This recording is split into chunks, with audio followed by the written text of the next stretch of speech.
from the headquarters of Ramsey Solutions, it's the Ramsey Show, where we help people build wealth, do work that they love, and create actual amazing relationships. Dr. John Deloney, Ramsey personality, #1 best-selling author, host of the Dr. John Deloney Show, is my co-host today. Open phones at 888-825-5225. You jump in. We'll talk about your life and your money. Go ahead and give you a heads up.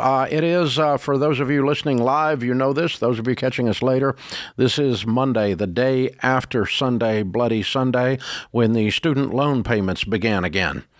And if you've opened your checkbook or you've opened your bank balance and you've looked at it after having to start paying your student loans again, you're one of 44 million Americans that owe $1.7 trillion.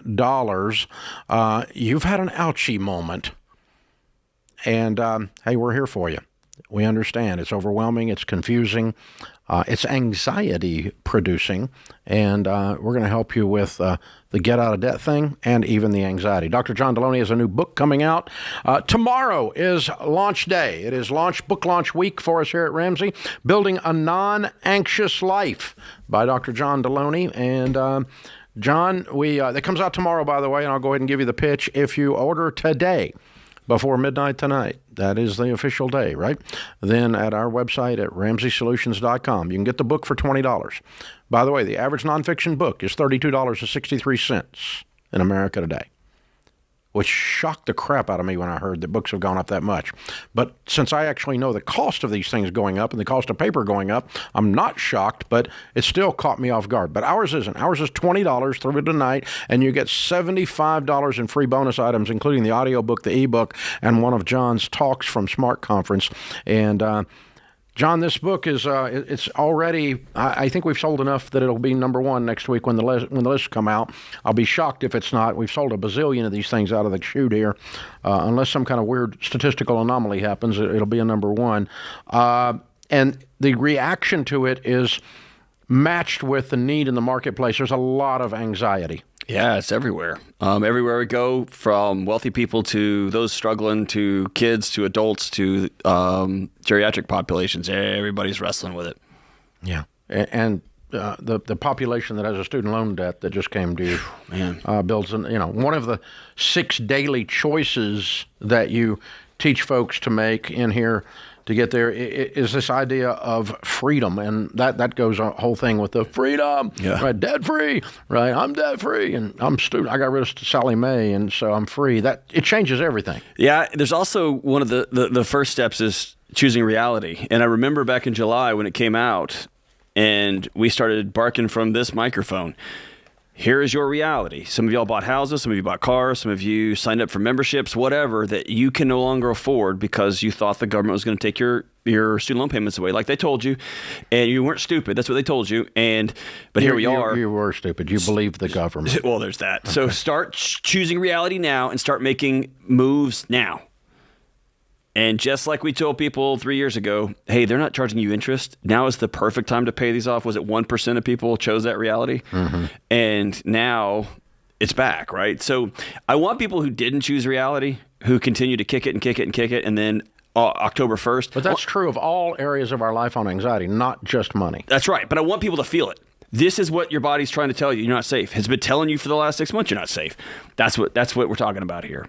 And the quicker you can choose reality and move from that, whether it's student loans, whether it's your marriage falling apart, whether it's your kids don't want to be in the same room with you, your health, whatever it is, if you keep avoiding reality, your body's going to keep banging that alarm louder and louder and louder to get your attention that you're not okay. Yeah. And so the purpose of the book, the 6 daily choices, is not to do away with anxiety. It is to do away with the things that cause anxiety, because we live in such a frenetic, out of control, chaotic world that we've created an anxiety monster. It called our lives. Right. I don't want to live in a house without a smoke detector. That's silly. I don't want to work in a building without a smoke detector. That's dumb. But I don't want it going off 24/7, 365. So this book is really a book about finding the fires in your house, in your life, in your marriage, in your health. Not find the smoke detector. Not the smoke detectors. Find right? the fires. Find the fires. Let's get to work on putting those fires out. One way to get the smoke detector to quit beeping is to have no smoke. That's exactly right. Hello. Yeah. You can yell and scream at that little beep in your car when you're seatbelt's not fastened and it just beeps and beeps and beeps, or you can just fasten your seatbelt, right? That's what we're doing here. We're going to find the simple things that are in all of our lives that we got to deal with. Yeah, health and healing, belief, connection, freedom, reality, and the freedom, a portion of the subject of freedom is this idea of being debt-free. If you paid attention the last 3 years about the student loan stuff because you had a student loan payment to make, imagine a world where, like, whatever. Like, I don't care what they're doing because I don't owe anybody any money. That's what we're talking about. That sense of peace and that sense of, whew. And that could be Jade Warshaw took 8 years with her husband to pay it off. That could be John and Sheila Deloney that took multiple years to pay ours off. It could be that teacher that we talked to in New York City when they got locked down, who was a teacher who paid off in 1 year, six figures, just just worked 20 hours a day. She said, I don't have anything else to do. I can't go anywhere. I can't hang out with any of my friends. I'm going to get these loans paid off. Whatever your path is, imagine sitting here right now on repayment day. I don't have anything to repay. Yeah. I already took care of it. Yeah, I don't have anxiety today because I don't have a student loan today. That's right. All the inflation talk, it's just really annoying. But I don't borrow money from banks anyway, so what do I don't care. You know what I mean? It just changes how you do everything. Yeah, interest rates are driving me crazy. Not me. I don't borrow money. Yeah, I don't have any money out there. Yeah, interest rates went up again on mortgages. Not mine. Exactly. Yeah. And so it sounds trite and it sounds silly, but this is freedom, is that word peace you've been talking about for 30 years. Well, I mean, relationships, our health, our spiritual walk, our finances, these are all areas that you can make choices in that limit the anxiety bucket from overflowing. Right. That's right. And the daily choices are key to this whole thing. And it doesn't mean you're never going to have anxiety. It means you'll have less of it because you'll have less problems causing the alarm to go off. The way I've gone about describing this, Dave, is we all brush our teeth twice a day. Most of us. George Camel, we don't know for sure, but most of us. He brushes his teeth a lot. Brush your teeth twice a day. And then over time, you don't have bad breath. And over time, you don't have cavities. But if you lean in to give your wife a kiss and she goes, your breath is bad, then you know you probably have a tooth infection. Now I'm going to go deal with it. Similarly, I'm going to do these things on a regular basis. They're going to become part of my life. And when I start feeling anxious, I'm going to know my body's working just as it should, and it's going to lead me to where there might be an issue. Yep, that's how it works, boys and girls. Building a non-anxious life comes out tomorrow. For those of you that have pre-purchased it, the tens of thousands of you, thank you. We will be shipping them tonight. They'll be heading your direction, so they come out tomorrow. You'll start seeing them in bookstores tomorrow. Amazon, those of you that purchased it there, it'll be shipped. And if you buy it by midnight tonight, Building a Non-Anxious Life, it's $20. We're going to throw in $75 worth of additional items free. We're bribing you to buy it before midnight. If you're listening to me, take the bribe. This is The Ramsey Show.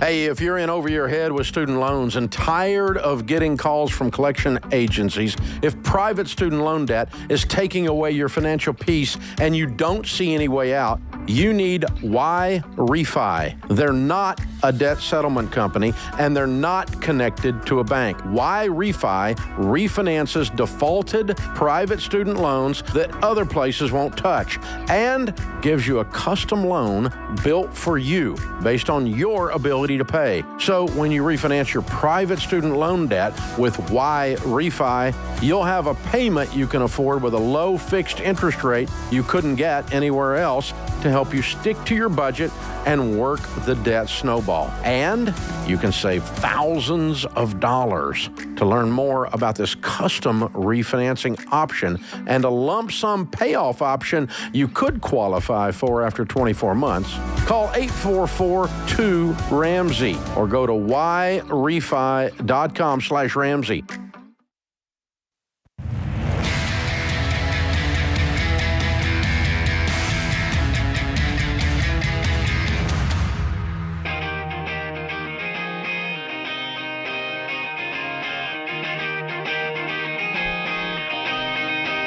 Dr. John Deloney, Ramsey Personality, is my co-host today. Open phones at 888-825-5225.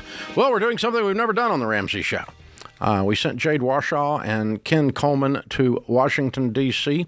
They've been up there for about the last 48 hours with the student loans restarting, talking to the man on the street and some women on the street and some people that should be on the street called Congressman. No, I'm kidding. And they're, learning about what's happening with the student loans. So what are you guys finding out up there? Well, Dave, thanks for having us on. So we spent yesterday the full day moving between Georgetown, the campus, talking to a lot of students about their current debt situation. And then we moved to the mall in between the Lincoln Memorial and the Washington Monument and talked to so many different people. It was a lot of fun. And we heard, I think one key theme was that people really believe collectively, no matter how they vote or what they believe in from a religious standpoint, the message was, tuition is too high. Yeah. It's going up too quickly. It's outsized. And that was a very interesting theme, Jade. I agree. And something else, they knew tuition was high, but when we asked the students, so how much are you paying each semester? How much are you paying each year? When you come out of college, how much total debt do you think you'll have? And it was really interesting. They kind of seemed in a fog about how much debt they were going to leave with. One guy even said to us, he said, I've got bigger fish to fry. I've got enough to worry about right now. I'm getting my MD. I'll worry about that, when I get out of med school. And I thought, oh my gosh, he estimated that he'd probably come out with about $300,000 or $400,000 of debt, Dave. So that's pretty crazy. Yeah, and his starting salary, he thinks, $60,000. Oh. So it's that kind of story that was pretty synonymous. Everybody thinks that tuition has got to be addressed. Yeah. So tuition's too high, so they're saying tuition's too high, but they don't know how much it is. That's right. That's right. Very interesting. Weird. At Georgetown, a lot of these kids, Well, now, it's interesting at Georgetown, obviously, we saw a pattern, too, where these students were saying they didn't know how much they actually were going to owe because mom and dad took out the loans or handled all the details. So that was kind of scary as well.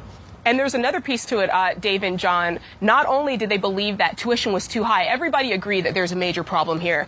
And we asked them specifically, well, what do you think about forgiveness? Biden, these administrations offering forgiveness. Do you think it's a good idea? And here's what I thought was really remarkable. They all thought, hey, it would be nice to have forgiveness. All of us would love for somebody to come in and take care of our debt. But they all agreed that it was kind of a selfish, it was a selfish want that ultimately it probably wasn't best for people, for the government, for people in large to offer that forgiveness, A, because it's not fair for everybody, and B, because of the tax implication of burdening, others who maybe didn't even take out student loans with the bill.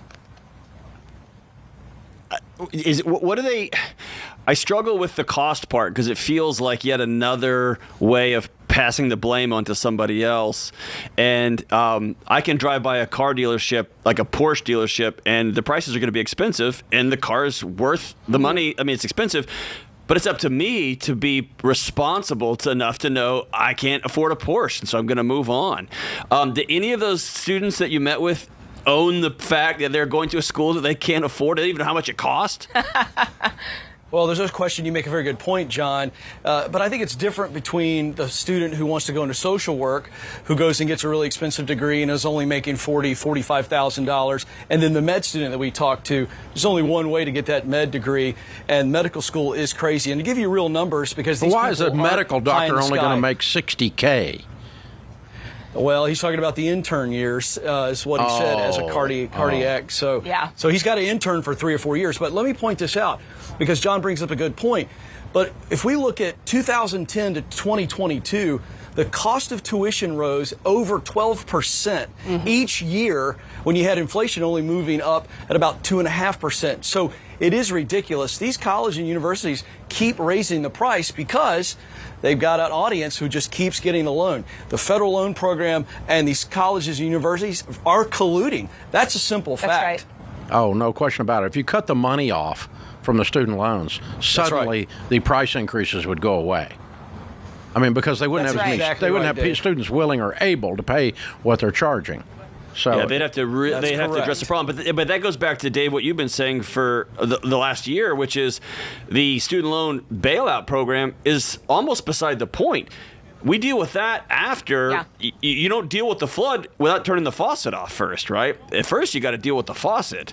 And if they were serious about helping young people, and they were serious about helping students, and serious about not saddling future generations with trillions of dollars of debt, they would deal with that up front instead of bailing water and letting it continue to run. You can't keep making the loans. That's intellectually dishonest when we got a crisis on our hands of student loan, epic proportions here. So, did you run into people whose loans are starting back today? Yes, it's so funny that you mentioned that. We got the opportunity to talk to several folks. I talked to a girl, her name was Ariel, and she was excited to talk to us. She had strong feelings about student loans and forgiveness, and she was really banking, Dave, on forgiveness from the Biden administration. And when she didn't get it, she's been seeing her interest pile up, obviously, since the start of September. And she told me, she said, Jade, I've already seen $1,000 accrue in interest from September 1st until today. She said it's the equivalent of 3 full payments almost. And she said, it's blowing my mind how quickly this interest is accruing. She's an educator herself, and she's like, I don't see a way out. And so, I was able to talk to her. I said, hey, what if I told you that every day, several times a week on the Ramsey Show, we hear people come in doing their debt-free scream. They've paid off $70,000, $80,000, $220,000, whatever number of debt. People are doing it every day. They've just got to have the tools in order to make it happen. And honestly, they've got to believe that it can happen. And I feel like that's the missing piece, Ken, that we've seen. And when Jade asked her that, she lit up. There was so much hope that just took over her whole body. It was a really cool moment. Yeah. So I'm curious. In my mind, there's 44 million people today that have a payment due for the first time in 3 years. In many cases, a large payment. It's going to take a chunk out. I feel like I don't know why. I feel like we're the only ones talking about this. Like the typical person in America is talking about it, but I haven't run into anybody in the media that's gotten that today is a big freaking deal economically, societally, everything else. Are you running into people out there going, my God, what a mess? Not really. When we were on the college campus, it was interesting, Ken. On the college campuses, it's almost like they're just in a blur. They have no idea this is happening. I probably talked to 5 different students who I said, hey, do you understand the significance of today? I said, do you understand student loans have been on pause for 3 years? They're finally starting back. And they were like, I don't know what you're talking about. Yeah, that's right. It's business as usual, Dave. It's not a big story because, quite frankly, it's so old. It's been around forever. And I think the American people have lost a lot of hope to where it's not a sensational story anymore, and that's what's really a crime.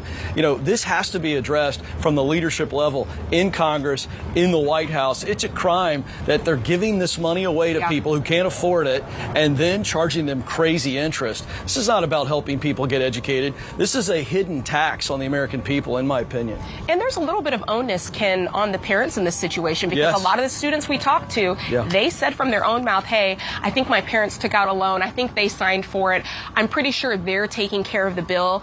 And, to which I said, hey, you better have that conversation and have it fast because when it comes time to pay the piper, you need to know who's on the hook. Well, and Jade, you bring up a great point. There's millions and millions of parents that use the college their kid got into to give themselves a pat on the back and to be able to tell their friends and church and the community. That's right. Instead of having a realistic, honest conversation about, hey, child, what do you actually want to do when you grow up? And what is the best path for you and our family there? They just want to run and say, hey, my kid got into Georgetown. My kid's going to Georgetown. That's right. Forget the fact that it's going to be 40 years of paying that thing off. Yeah, what a mess. Yeah, what a mess. absolutely right, John. Yeah. Wow. Jade Warshaw, Ken Coleman in Washington, D.C., reporting live on the first day that the student loan payments kicked back in officially, as of, actually technically as of last night, but there you go. And, man, we're starting to see some movement out there in the marketplace, and we thought we wanted to be right on the front lines. Thanks for hanging out with us, guys. We'll check in with you next hour. This is The Ramsey Show.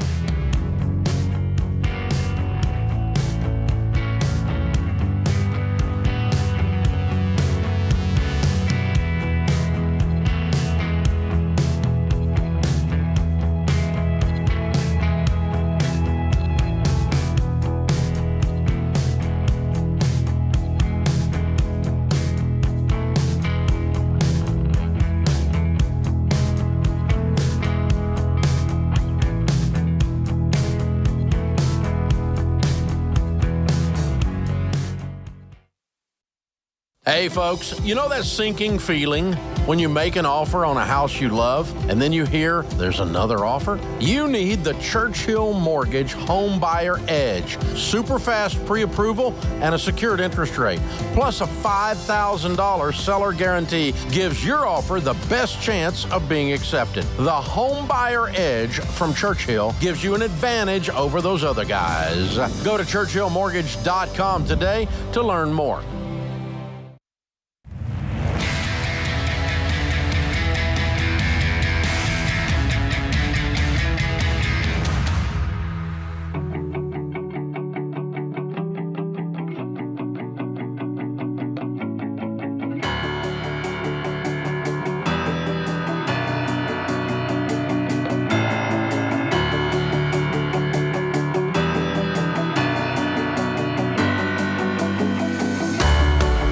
Dr. John Deloney, Ramsey Personality, is my co-host today. In the lobby of Ramsey Solutions on the debt-free stage, John and Rachel are with us.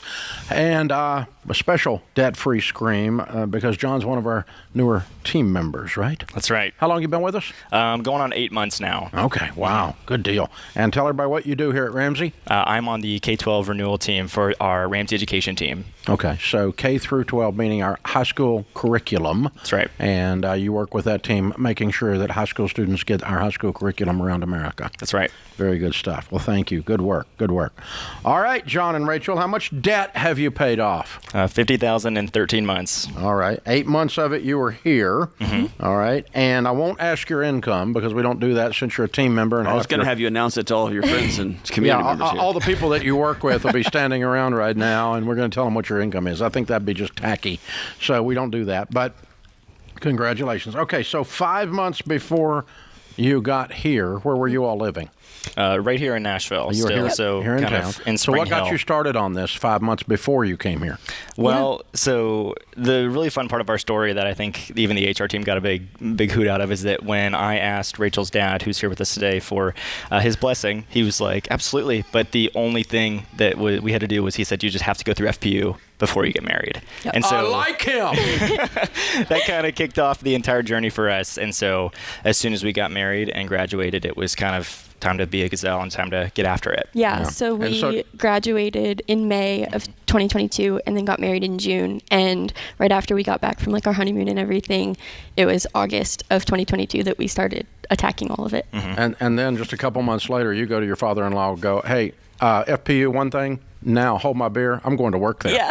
Exactly. Yeah. I don't know who was more excited, if it was my wife or him actually, to start being here. Not gonna lie. I didn't just go through FPU. I'm going to work there. I got a job there. Okay, that's cool. Yeah. I like that. That's fun. Yeah. Very cool. Very cool. So that means, Rachel, you grew up a financial peace baby. I did. Yes. My parents went through it in 2017, and then they were inspired by.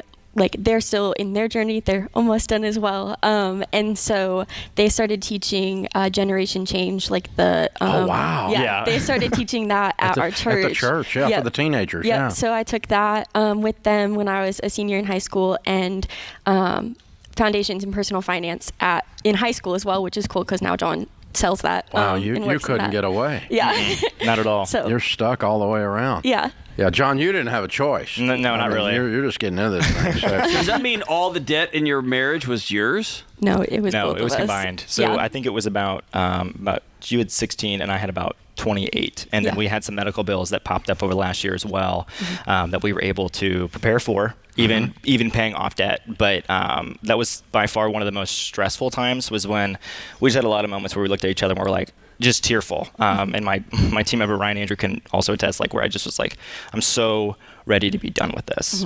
And so that journey, that like drive to knock it out. I mean, the pain is what really just gets you going, because you're like, I'm done with this. So what kind of debts were those? Student loans. All student loans. Okay. Yep. And so, standing here today with student loans kicking back in, knowing that's not there is a big relief. Yes. Absolutely. Yeah. So you mentioned something that's really important, I think, for couples to understand. There's that rah-rah moment, that really excited. You have that first conversation, and we're going to do this.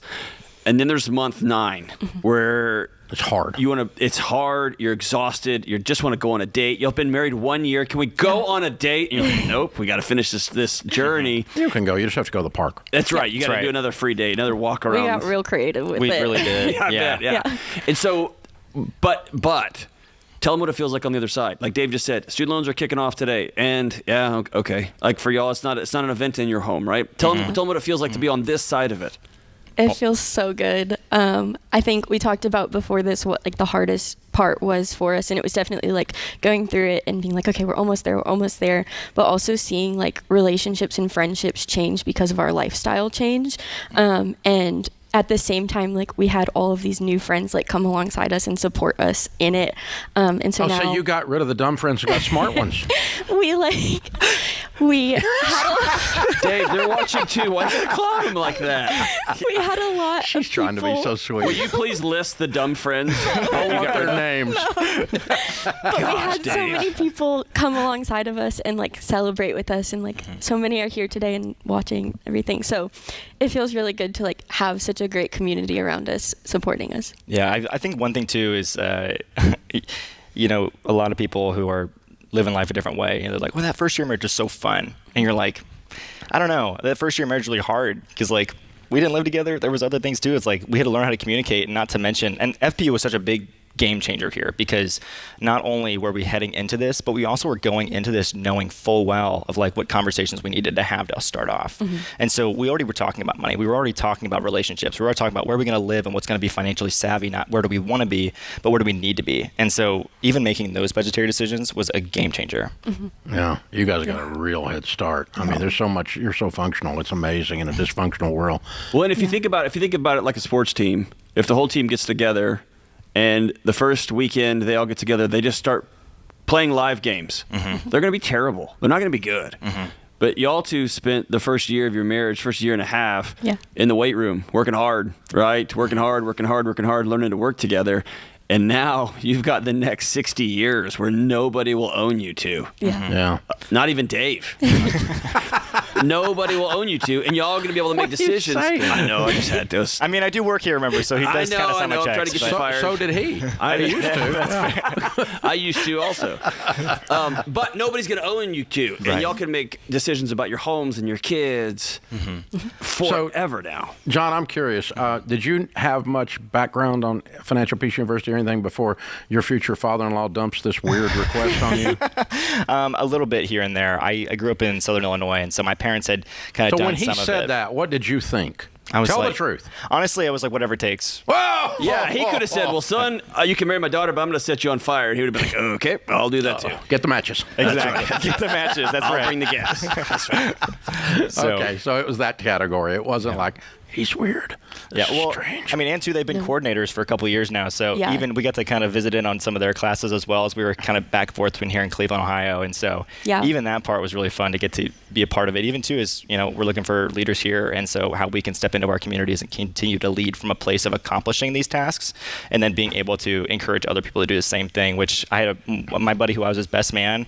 He came to me and he's like, well, I've got these like credit cards that I use for school. And I've got like $10,000 and they just got married and had like 60 grand liquid cash. And I'm like, dude, what are you doing? I'm like, pay off the dang thing. And so I'm sitting down with him basically as his financial advisor. And I'm like, this is what this looks like.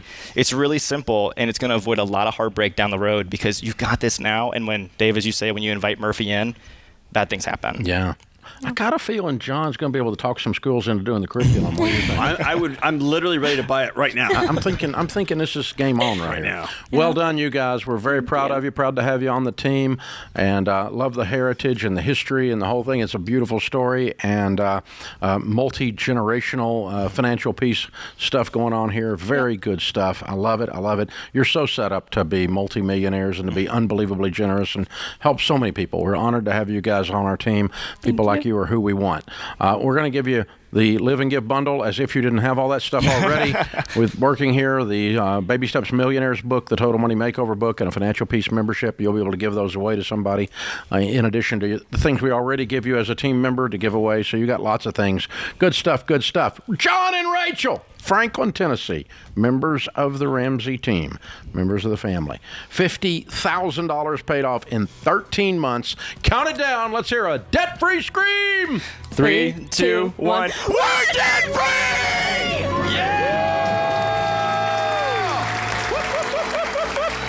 That's how it's done in the education department. I'm just saying. This is the Ramsey Show.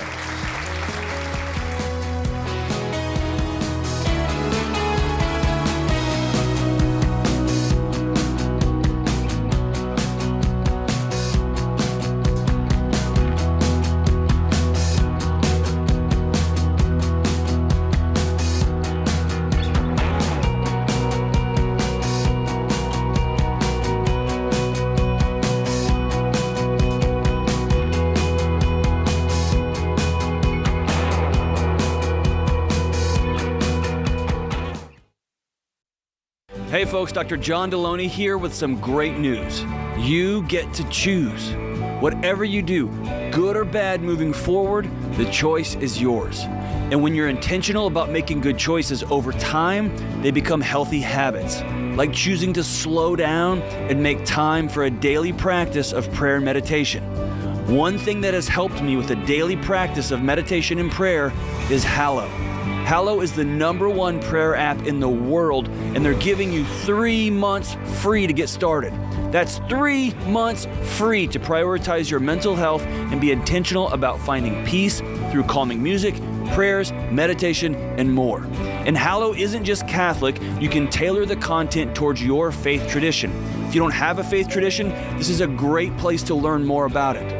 From scripture readings and prayers to journaling, Hallow makes it easy to practice mindfulness, build a deeper, more meaningful spiritual life, and choose peace. Remember, Hallow is giving you 90 days free. Imagine the peaceful habits you can establish in 90 days. Go to hallow.com/Ramsey today and follow the simple prompts to start your free 90-day trial. That's hallow.com/Ramsey.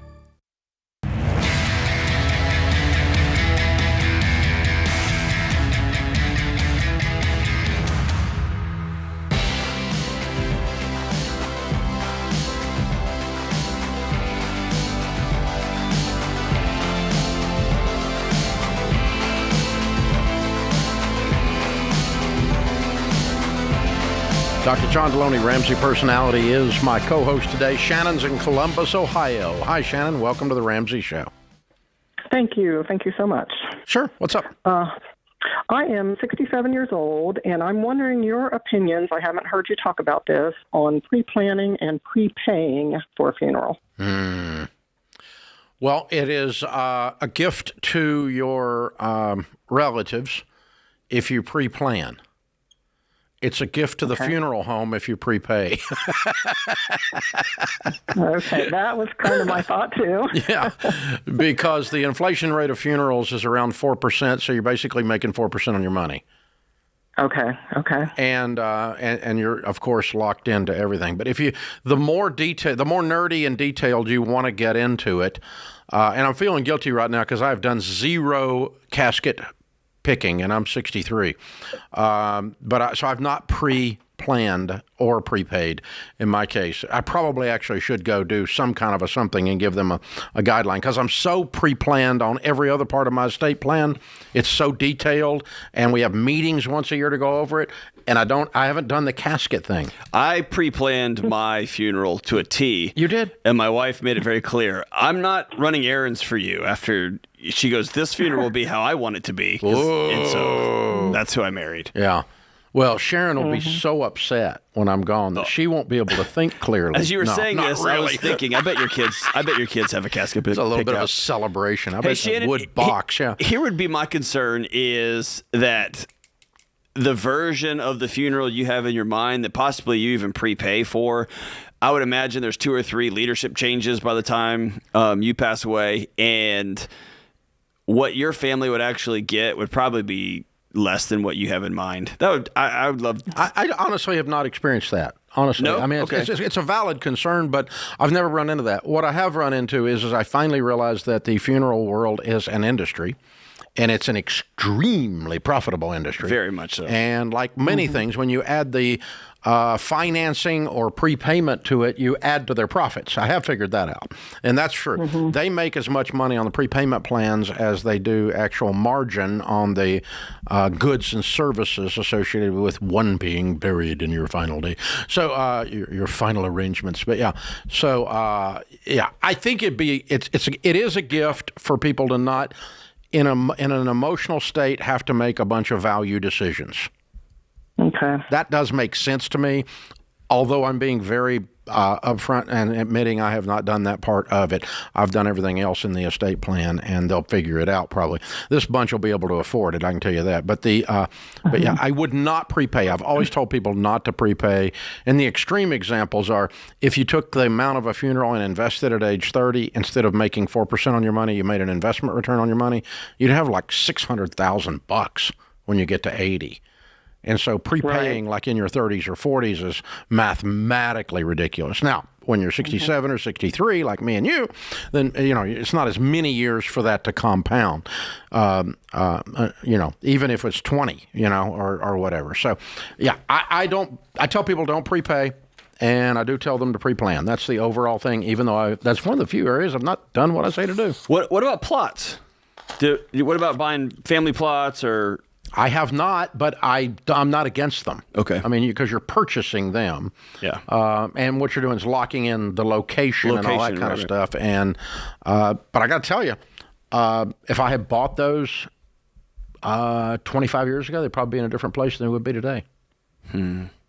So, I mean, think about that. Where you'd want to be buried 25 years versus now? Yeah, I mean, think about how the city's changed and our lives have changed and stuff in 20 or 25 years. Think about where you were 20 years ago. You've been in Texas. That's right, yeah. And now you live in Tennessee. So, I mean, it's an interesting thing. So, I have not avoided it. I've just not been good and diligent. Well, but I think you've paid for your funeral, right? I mean, that's what an inheritance is for. They can handle it. I mean, it's you paid for a funeral. It's a small percentage, and it's not a big enough.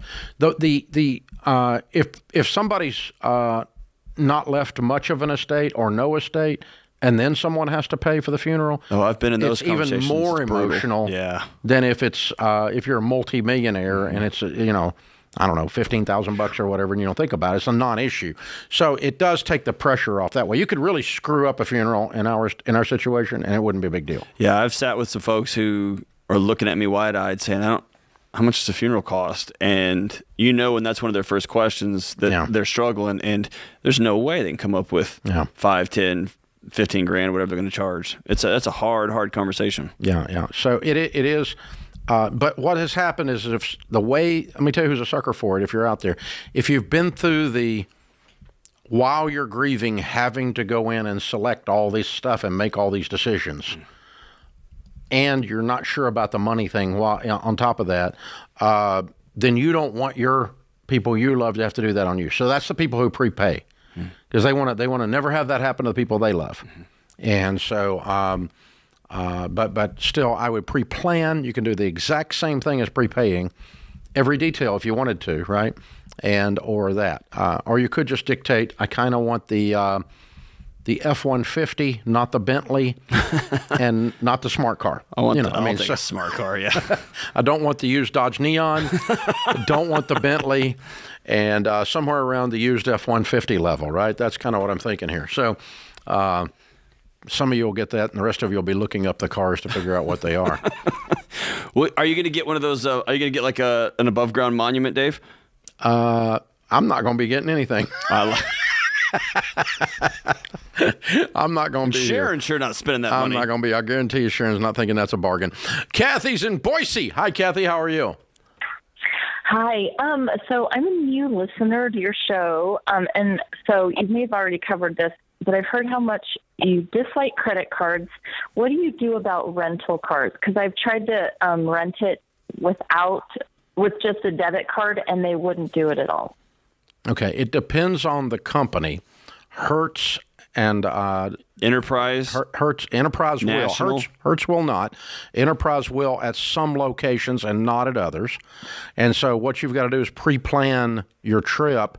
And I can tell you this: you can't walk up to the counter and get one in the city you live in. It's very difficult to get to rent a car that way. And so you got to have a return ticket. So forth. But if you're traveling to another city, yes, there are companies that will rent to you without a debit card. I haven't had a credit card in 30 years. Now, I rent cars today. We have corporate accounts. They're not credit cards. I mean, we have a company. We rent cars all over America because we're I got 1,000 people working here. So we have corporate accounts, and they don't require a card in those situations, obviously. So that's an unfair advantage that you don't have. But I travel a lot. Right. And with just doing family stuff, and I don't have a problem. I've had one bad experience. Hertz won't, period. Okay. Dollar will, but it's very difficult. Turo will. My experience with Enterprise has been awesome. My experience with National has been great. 90% of the time is fine. Yeah. Just been awesome. Okay, So I didn't know that. Okay. I would call around. I remember, I won't say the company, but I sat there and I said, here's what I want to figure out. I'm trying to give you my money. And they were so difficult. Like, figure out a way that you can take my money from me, and they wouldn't figure it out. Yeah, because they were working at JOB, they didn't care. Yeah, that's it. I mean, that's the situation with Hertz. They look at you with a blank stare, like you lost your dadgum mind or something. Gotcha. But that's the thing. And we had the Dollar Rent-A-Car Studio here for a while. They sponsored the studio for a while, and during that regime. After COVID, they all went bankrupt. They all almost went bankrupt, and they turned over all their leadership team. That regime went back and changed everything. But we had Dollar set up to where they'd take a debit card, just like a credit card, nationwide, and we endorsed them for that reason and gave them a lot of business. The new regime came in after COVID and the bankruptcy and the loss. Dollar's owned by Hertz. Okay. And so they came back in, and the whole new marketing people, everything, they went back, said no debit cards. So we had to take the Dollar. We can't be endorsing them. We had to take the Dollar Rent-A-Car Studio down. So couldn't do it anymore. That's why we got we had to fire a customer. It was painful, but that's how it worked. No, they didn't renew because they didn't want to be involved with somebody like us that said only use debit cards, never go to Dollar, never go to Hertz. That'd be kind of weird. This is the Ramsey Show.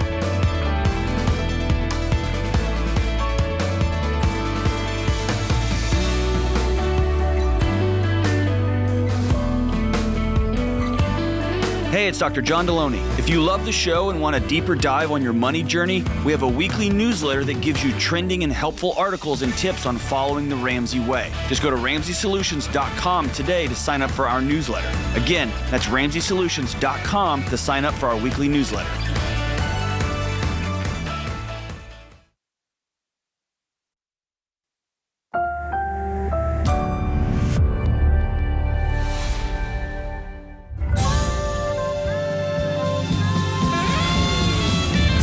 Live from the headquarters of Ramsey Solutions, it's the Ramsey Show, where we help people build wealth, do work that they love, and create actual amazing relationships.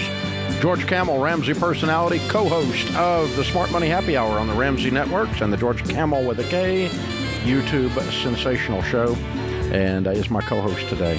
Phone number here if you want to talk is 888-825-5225. Well, George, Sunday, Bloody Sunday, to quote YouTube, has come and gone.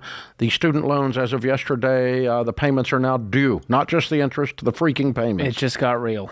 It just got real. It just got really scary for some people, really confusing for some people. The chickens have come home to roost, as they say, and not in a good way. Not happy for anybody that's in pain. We're here to help you. The name of our company is Ramsey Solutions. We believe in solutions, not griping and carrying on. And so one of the things that we did is something we've never done on this show in 30 years.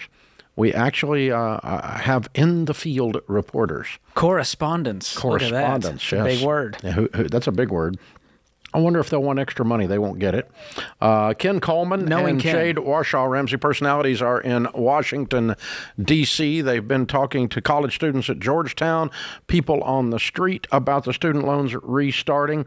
And this hour, Ken has Congressman Andy Ogles with us from our district here in the state of Tennessee. Andy and I are friends and were before he was an important congressman. Now he's a freshman congressman up there trying to do some good, and we're happy for that. And so welcome, guys. Yeah, good to be with you, Dave. Of course, we're in the shadow of the Capitol, and Congressman, good to see you.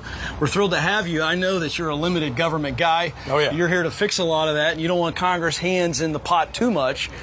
But they've already created a big issue with the student loan crisis, with the federal student loan program. So, with congressional oversight, of all of the cabinets, and of course the Secretary of Education and all that, I'm curious, what can Congress do?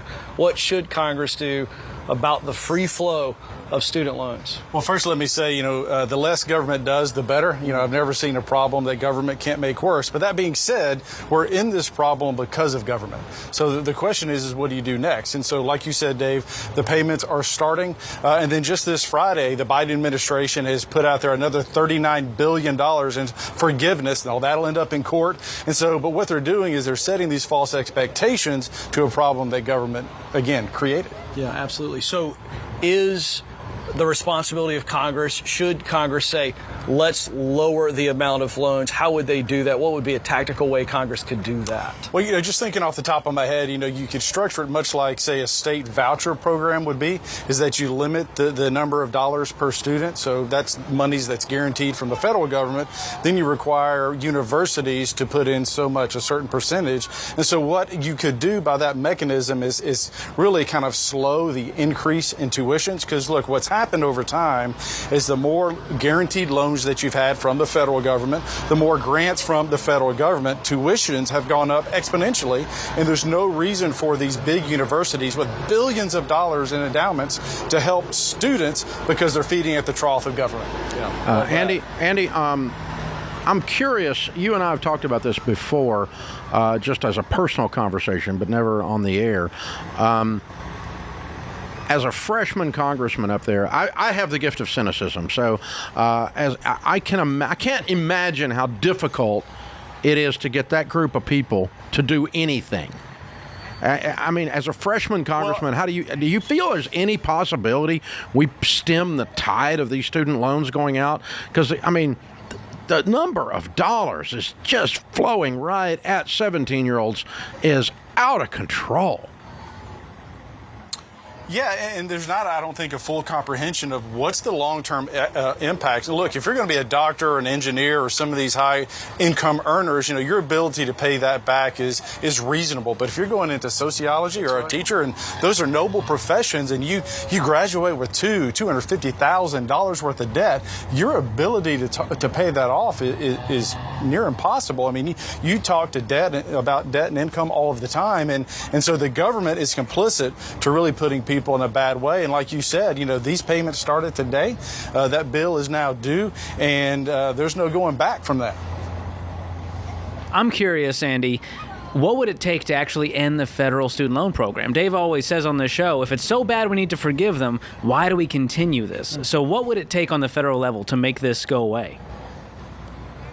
Well, kind of, the idea of cynicism, making it go away at this point in time would be probably near impossible. But I think we could put some constraints on it, start reining in those dollars amounts, and really look to the universities to tap into some of their endowments themselves. Now, my phone is going to be blowing up tomorrow from all these universities because I'm telling them to spend their endowments. But that's what it's for, right? You shouldn't count on the federal government to pay your tuitions, to pay your bills. And look, we're a free market society. We should be a free market society. And that's true for universities and colleges, and that's at a time when enrollments are going down. So again, the cost is becoming prohibitive for so many folks. All right, now I'm friends with Andy, so I'm not really putting him under the spot here, but you said it's probably not going to happen. I would tend to agree. But technically, could the president, or is it a congressional decision to wipe the program out? Is it a vote Is that what it would have to take happen? Congressional action. And again, with divided government, by the way, can be a good thing when it's done in a thoughtful manner. Right now, it's very partisan, which is unfortunate. And so everything we do is just is a gunfight. But that being said, it requires a vote of Congress. That's when Biden tried to forgive the loans before. It ended up in court. The Supreme Court said no, that you can't do that. And look, the power of the purse belongs to the House of Representatives. So we're the ones that has to dial it back. And like I said, when you look at all the problems, whether it's health care or transportation or student loans, the government, unfortunately, has a role in creating those problems. So what I'm hearing, Dave and George, is in order to get Congress to dial it back, we should start dialing the hotline. That's right. Start throwing some people out, putting some good people in like Andy, and take back our economy and get rid of debt. So a couple of weeks into your first term, are you more hopeful, or is this bigger problem than you thought it was serving up there? Well, it's an honor to serve. We're about 9 months in now, and we were talking offline. 435 members of Congress, and I'm not disparaging anybody, but there's really about 40 that are the firewall from just total spending anarchy and social anarchy. And of that 40 or 50, there's 20 of us that if you look at the really tough votes, the really conservative votes, I'm not bragging, but my name's always on that list, and I'm dragging the conference to the right of saying, look, we've got to hold the line here. Look, I don't know, I know this isn't about immigration, but regardless of where you're at on that policy, we've got an issue at the southern border. Wherever you are on spending, we have an issue with debt, and we've got to rein this in, period. Thanks for being with us. Congressman Andy Ogles, representative of our district here in Williamson County area in Nashville, Franklin area, and Ken Coleman serving as a correspondent, yes, there in Washington, His dream D.C. come true. Gotta love it. Yeah, he's always wanted to do that since he was true.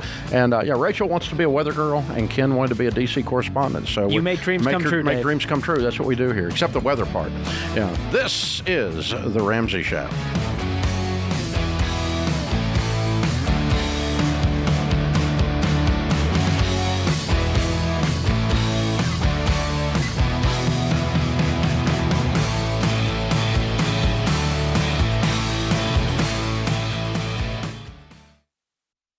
Well, you've all played the telephone game. The first person whispers a message to the second person, who whispers it to the third, and so on around the table until the original message has completely changed.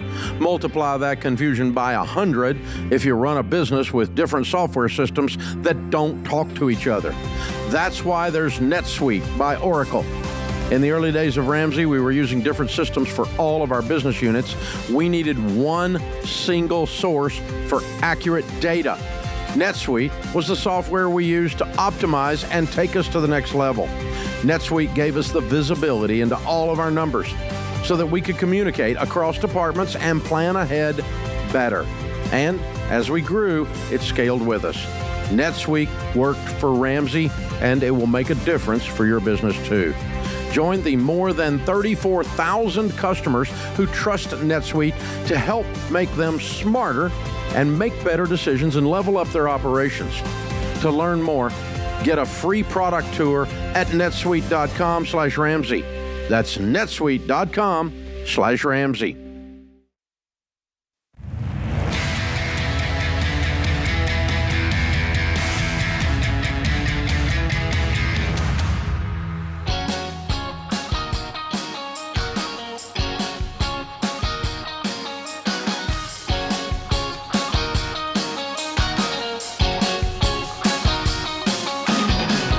George Camel, Ramsey Personality, is my co-host today. It is book launch week around here. Dr. John Deloney's brand new book, Building a Non-Anxious Life, comes out tomorrow, Tuesday, October the 3rd. If you order it today, Monday, October the 2nd by midnight, it's $20, and we will throw in $75 worth of extra goodies, including the ebook and the audio book. It includes the 9 daily choices to deal with anxiety. Anxiety is very real. It's very real. A lot of people deal with it on different levels for different reasons. Dr. John has addressed this in a way that everyone can understand it, and there's actual, reasonable, common sense solutions. Not perfect and not medical answers, although sometimes there are medical answers involved, but this is more of a straightforward, idea that is scriptural and is also scientific and is based in his all the 9 PhDs that he has. I'm exaggerating. One more reason you get anxiety is if you exaggerate. But so check it out. Building a Non-Anxious Life. Dr. John Deloney, $20 at RamseySolutions.com. Crystal is in Houston. Hi, Crystal. Welcome to the Ramsey Show. Hello. Hey, what's up? Oh, okay. So I just kind of feel like I'm drowning over my head, kind of like all your things say. I feel all those things. Living paycheck to paycheck and not even making it doing that. I've cut out all the extra stuff, and so I kind of just am lost and drowning. I'm sorry. That's scary. So what's your income? So me and my husband bring home between $6,000 and $8,000 a month, depending on overtime and that kind of stuff. Mm-hmm. What do you do for a living? I'm a nurse. What about him? He works in the oil field. Okay. All right. And how much debt have you got, not counting your home? Not counting my home, I've got about $56,000 in credit cards and loans, and then my car, I owe right around $20 on it. And I've got student loans too, but I'm not even to the point where I can even think about that yet. What's the balance on your student loans? It's $60, but I just got approved for the SAVE plan.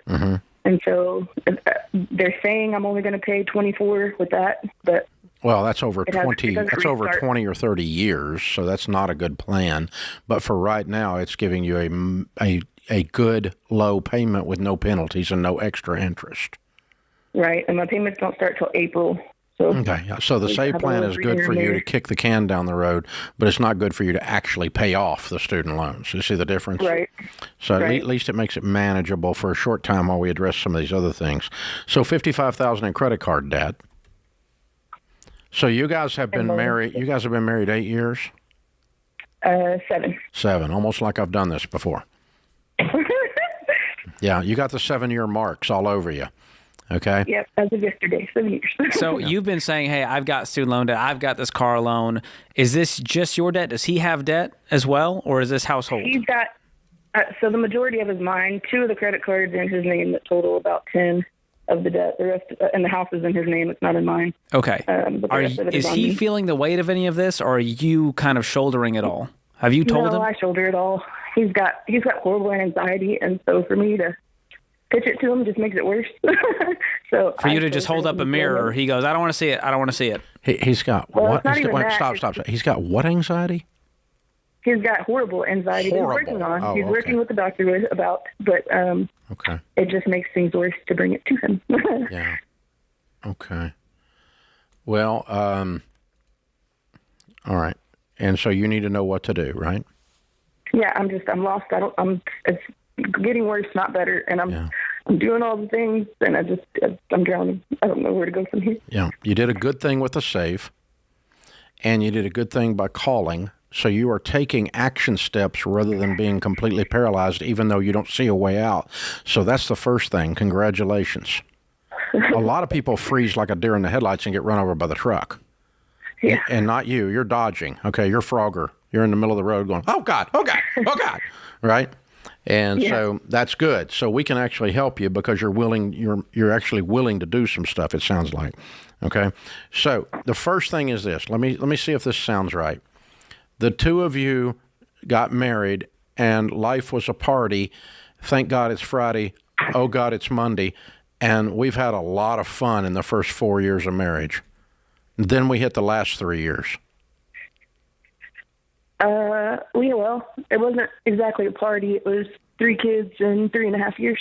Oh, okay. There's the party. Okay. Different kind of party, but all right. That's good. Chaos. Yeah. Chaos. Yeah. Okay. Yeah. Because what I smelled was disorganization and life happening to you instead of you happening to life for 7 years. It's what your budget says. It's what your debt says. Yes, life definitely happened to me, and it says chaos. And you probably use the phrase, "Well, we had to," and we were forced to. Yeah, exactly. We had to put it on the card. We had to take out the car loan. Kids got to eat. I got to buy shoes, and he's not helping. He's got anxiety. Well, he helps financially. He just doesn't help. I know. I'm saying he doesn't help with this money problem or the organization part. He goes and works and makes money, but that's it. Right. Okay.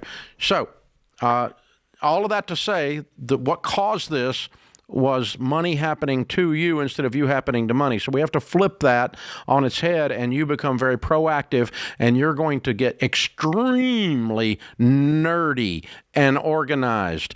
And every dollar is going to be under the whip and the chair like you're a lion tamer. And you're going to make every one of these dollars do a dance before it does anything. And anybody who comes anywhere near your plan, they're going to get the evil eye from mom. Okay. You're going to work your plan, and we're going to develop a plan together, and you're going to get in attack mode. All right? Okay. It may involve selling the $20,000 car. It probably does. What's the payment on that? $600. Yeah. Would $600 really help if you freed that up? Yeah, it definitely would. How much is your house payment? $1,800. That's not bad. Okay. You're good. Okay. So when you have a detailed plan and every dollar is behaving, when you work extra overtime, or he does, it feels good because you're actually making traction towards getting your life back, knocking these debts out, rather than feeling like you do now, which is a rat in a wheel. Yes. You see the difference? Yes. Okay. Now, what we're going to do, George and I are going to put you through Financial Peace University. It's our 9-week class. We're going to set you up with Every Dollar budgeting app, the premium one, as a part of the package, and that's going to connect to your bank and help you put together a budget in the class. And we're going to show you step by step how to get on a budget, how to get control of this. You're probably going to get the car sold and get you a hoopty for a little while, not for the rest of your life. You're probably both working extra for a while, and I'll add one thing to it that you're not going to like, but you've got to do it anyway. He's got to emotionally stand beside you. Listen, let me tell you, there's a truth in this.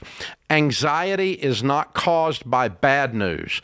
Anxiety is caused by no news, and I know something bad's out there. People that have anxiety can face the actual fire that the fire alarm is going off on. What they have trouble facing is ambivalence.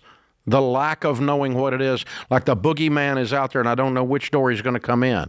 But if we know where the boogeyman is and exactly what he looks like and he has a name, your anxiety actually goes down, not up. I'm not a psychologist, but I have been doing this for 35 years, and I've watched people's peace of mind go up, not when they got out of debt as much as when they decided together to attack the debt. And so your husband gets to help you, not do the bills, but he gets to sit down with you and be a man and carry his share of the weight of this problem in your household. The two of you need to carry this together. It is not fair for you to carry it by yourself. It is not productive, and it is not efficient for you to carry it by yourself. It is better if the two of you do it together, because once he sees that if I work an extra 2 hours, I can get that credit card paid off. We're going to cut that puppy up. It's gone forever. And if we keep this up in 36 months, and we sell the car, we're going to be 100% debt-free, student loan and everything. Once he sees that, he's not going to have anxiety. Anxiety comes from a lack of hope, not hope through hard things. There's a difference. Absolute difference. This is The Ramsey Show.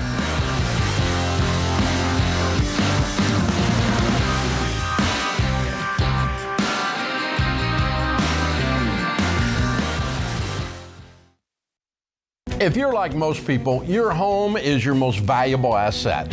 And when you want to make improvements, it can feel like everything costs too much or takes too long. But something as simple as custom window coverings from Blinds.com can completely change your space and add value to your home. We've recommended Blinds.com for over a decade, so you know you can trust them. From blinds, drapes, and shutters to motorized shades, they make it easy and affordable to upgrade your entire home, and their team is ready to help with everything from design consultation to measuring and installation.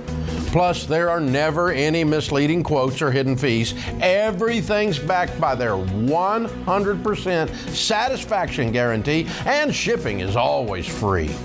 See why Blinds.com is the #1 online retailer of custom window coverings. Visit Blinds.com to get up to 45% off. That's Blinds.com. Rules and restrictions may apply.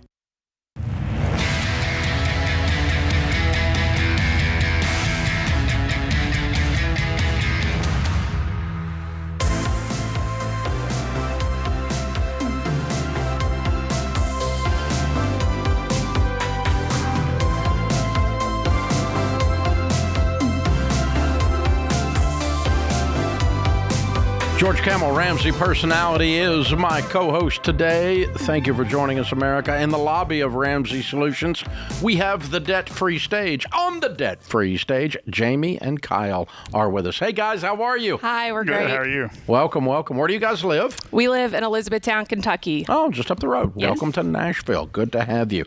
And down here to do a debt-free scream, how much have you paid off? Paid off $158,000 in a little over 5 years. All right, very good. And your range of income during that time? We started at 55 and ended at 300,000. Whoa! What do y'all do for a living? During the time when we started, I worked in the dental business on the business side. I'm now a stay-at-home mom. Okay. And I work for a wholesale automotive group based out of E-Town, Kentucky. Wow. Doing what? Just wholesaling cars. And it's working for you. Oh, okay. All right. I'm catching on. All right. Yeah. Nice job. Well done. I like it. I like it. What kind of debt was the 158? It was a car loan, student loans, credit card, and our mortgage. Yay! Whoa. Looking at weird people. Yes. Paid for house. How old are you two? I'm 28. I'm 29. This is so weird. Not even 30 with a paid for house. Wow. What's the house worth? I just looked about $235,000. Good Awesome. for you. Excellent. And how much in your retirement nest eggs these days?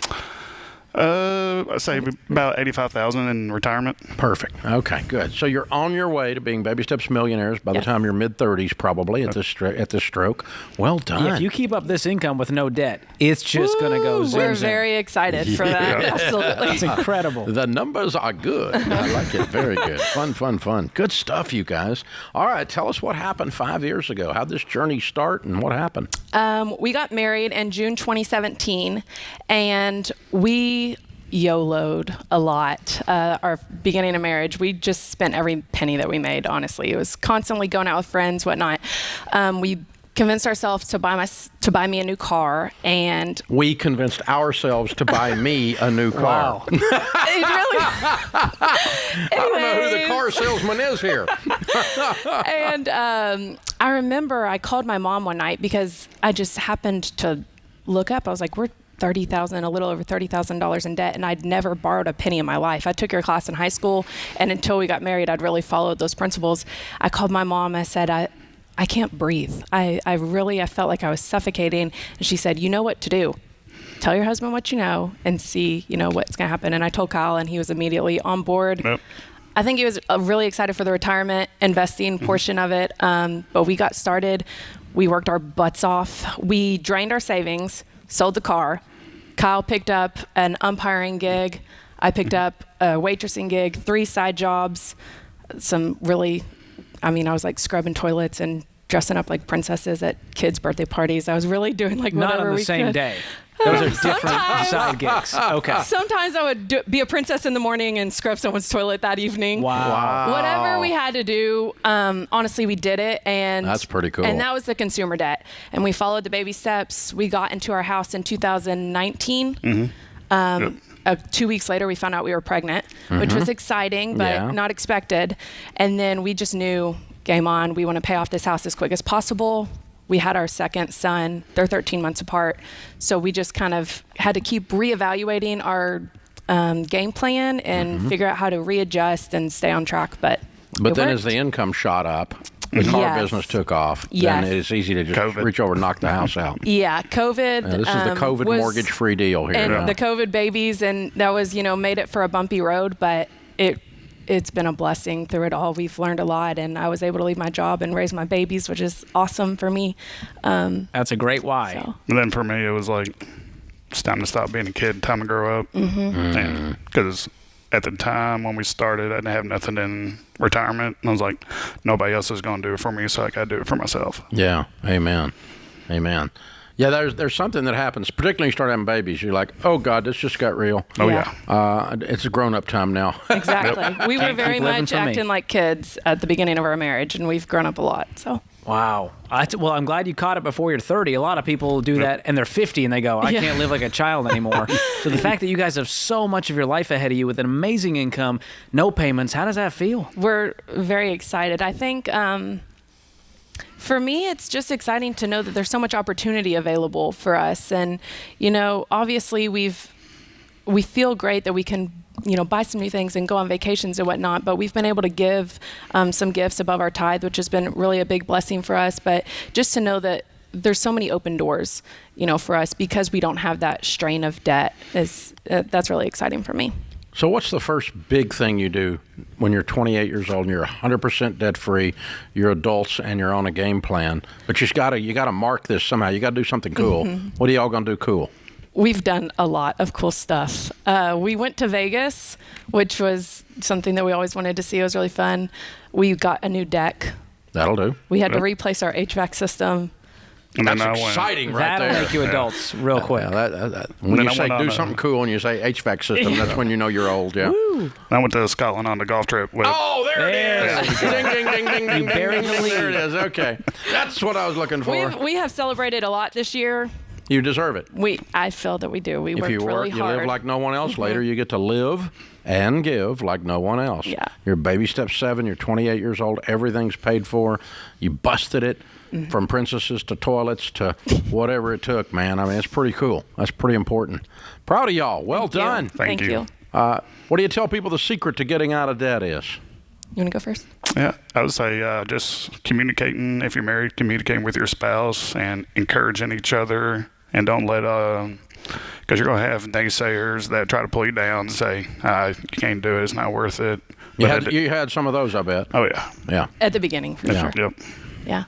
I would say work, which is weird for me because now I stay home with my boys, which is work, but it's a different type. But like I said, I mean, we just dug in and we did everything that we could to make a buck and save a buck. And don't look at what other people are doing. Or saying. I think sometimes it's hard for me because I'm afraid if they hear our income, they might think it was easy, But we weren't making that when we started, and we never knew that would happen. Actually, that only has come on in the last 18 to 24 months. Yeah. Exactly. Of the 5 years. Exactly. Yeah. Okay. Exactly. So we started where we were. We had a goal, and we were just determined, and we trusted God through the process. He's been a huge blessing to us to just give us the ability to work every day and to improve our lives in more way than just finances, but work your butt off. Mm-hmm. Work your butt off. Mm-hmm. Especially while you're young. Especially while you're young. You got the energy to do it. Yeah. Well, that's where money comes from. Work. I mean, absolutely. It's a novel idea. It doesn't come from the government. So, and it doesn't come from a hack of some kind of TikTok hack. Yeah. It comes from work. Okay. And you brought the kiddos with you. Yes. What are their names and ages? Let's bring them up. Introduce them. One's crying. That's okay. We're going to see how this goes. Weller's our youngest. He's 2, and Eli is 3. Mm-hmm. There it is for all America to hear. Hi. All right. What a sweetheart. All right. Very cool. Very cool. Hey, we've got the Live and hey guys, we got the Live and Give box for you. It's the Baby Steps Millionaires book, which is your future. Great. The Total Money Makeover book and Financial Peace University membership. You can use those or give them away. All right, Jamie and Kyle, Eli and Weller, $158,000 paid off in 5 years, making $55,000 to $300,000. Count it down. Let's hear a debt-free scream. 3, 2, 1. We're debt-free! Yeah!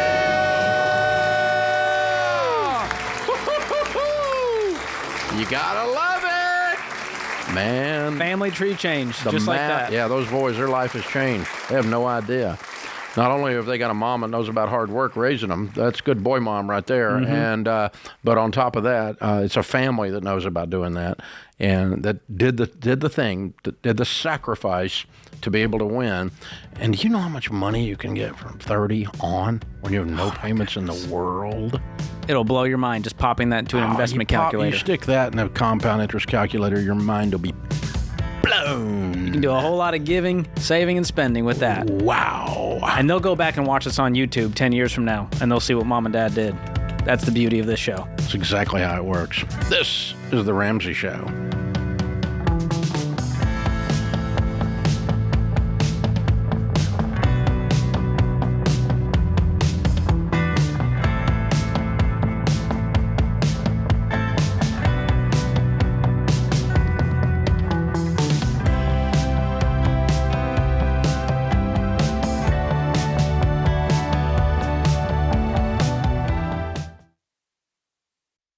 Hey guys, being free to make your own medical decisions is a big deal these days.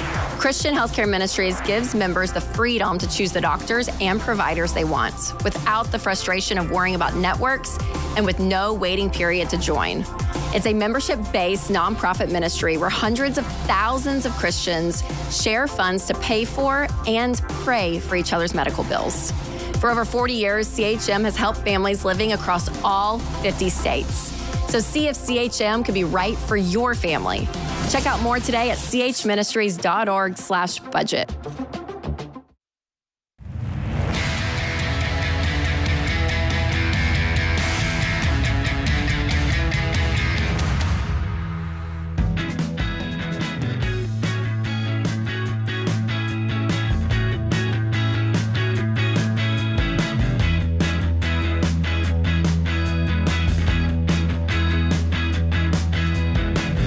George Camel Ramsey Personality is my co-host. Guys, if you want to help us out, we need your help. You can subscribe and follow the show. It changes everything.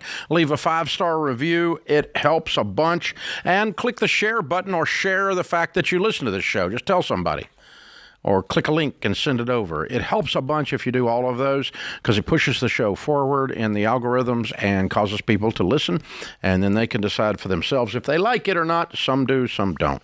Our question of the day is brought to you by Neighborly, your hub for home services. When you need to make repairs, schedule routine maintenance, or get local help for home improvement projects, the Neighborly app is your source to find and schedule reliable home service providers in your area. Download the Neighborly app today. Today's question comes from Grant in Virginia. We paused baby step 2 when preparing for our baby to come and have had trouble getting back on track. How do we get back on track when we're still figuring out all of these new baby expenses? This one hits home, Dave. Well, George with a new baby. Oh, my goodness. Okay, so they did the right thing. We tell people, hey, one of the few times to pause your debt snowball is storm or stork mode. You got a baby, wait till mommy and baby are home safe, then continue the debt snowball after you've saved up some money. So That's now, so much better than the way I have said it. What'd you say? Storm or stork. That's you got simple. a little alliteration going there. That's very good. I only can think in tweets, Dave. Anything longer than that hurts my brain. Apparently. That's that one's great. free. I like it. You can have it. So we're talking about getting back on track. I assume you're doing an every dollar budget. If you're not, that's the place I would start because you're going to have your income and your expenses. And people freak out when they have a baby, Dave, because they go, it's going to be so much money. And then you go, okay, we're going to add a line item for diapers and a line item for formula. I was going to be an old boomer with grandkids and go, I'm not sure what the actual cost of this small critter is. It's mental and emotional and physical. Basis. They don't eat much. And diapers are expensive, formula is expensive, but not enough to, it's not like you took on a mortgage payment. I mean, it's a small amount. You have to go see the pediatrician. It's federal law. That's true. And I'm kidding, but you have to pay their, I used to say you have to pay the pediatrician's Porsche payment, and then I had a pediatrician go, Dave, do you know what pediatricians make? We're the least paid in the medical profession. I didn't know that. I didn't know that either. But I guess out of all the doctors? They think they're underpaid. I don't know. So, but anyway, so either way, you got a doctor bill or two, you got a little bit of formula, a little bit of diapers. What else is there? It's not like the electricity bill went up. You know, we had the baby shower, so we have all the gear in the world, but here's what we do.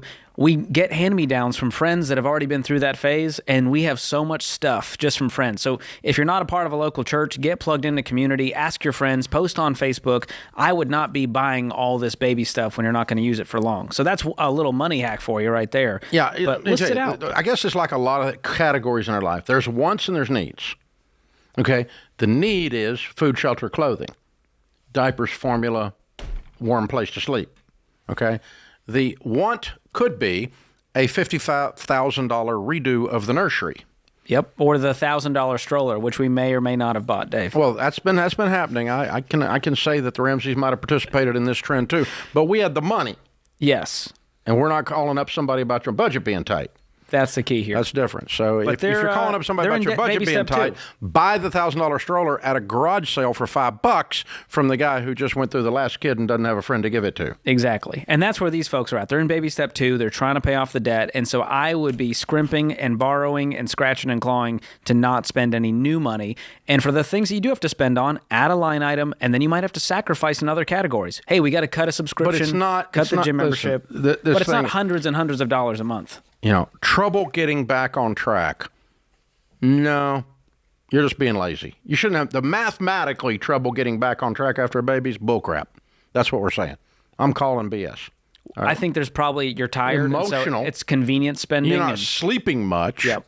Your brain may not be working, but mathematically, the babies don't make that big a dent. You're confirming my boomer suspicions. Yeah, I mean, as far as what we have to buy on a regular basis, it's wipes, diapers, and formula. Yeah, and lots of all of that.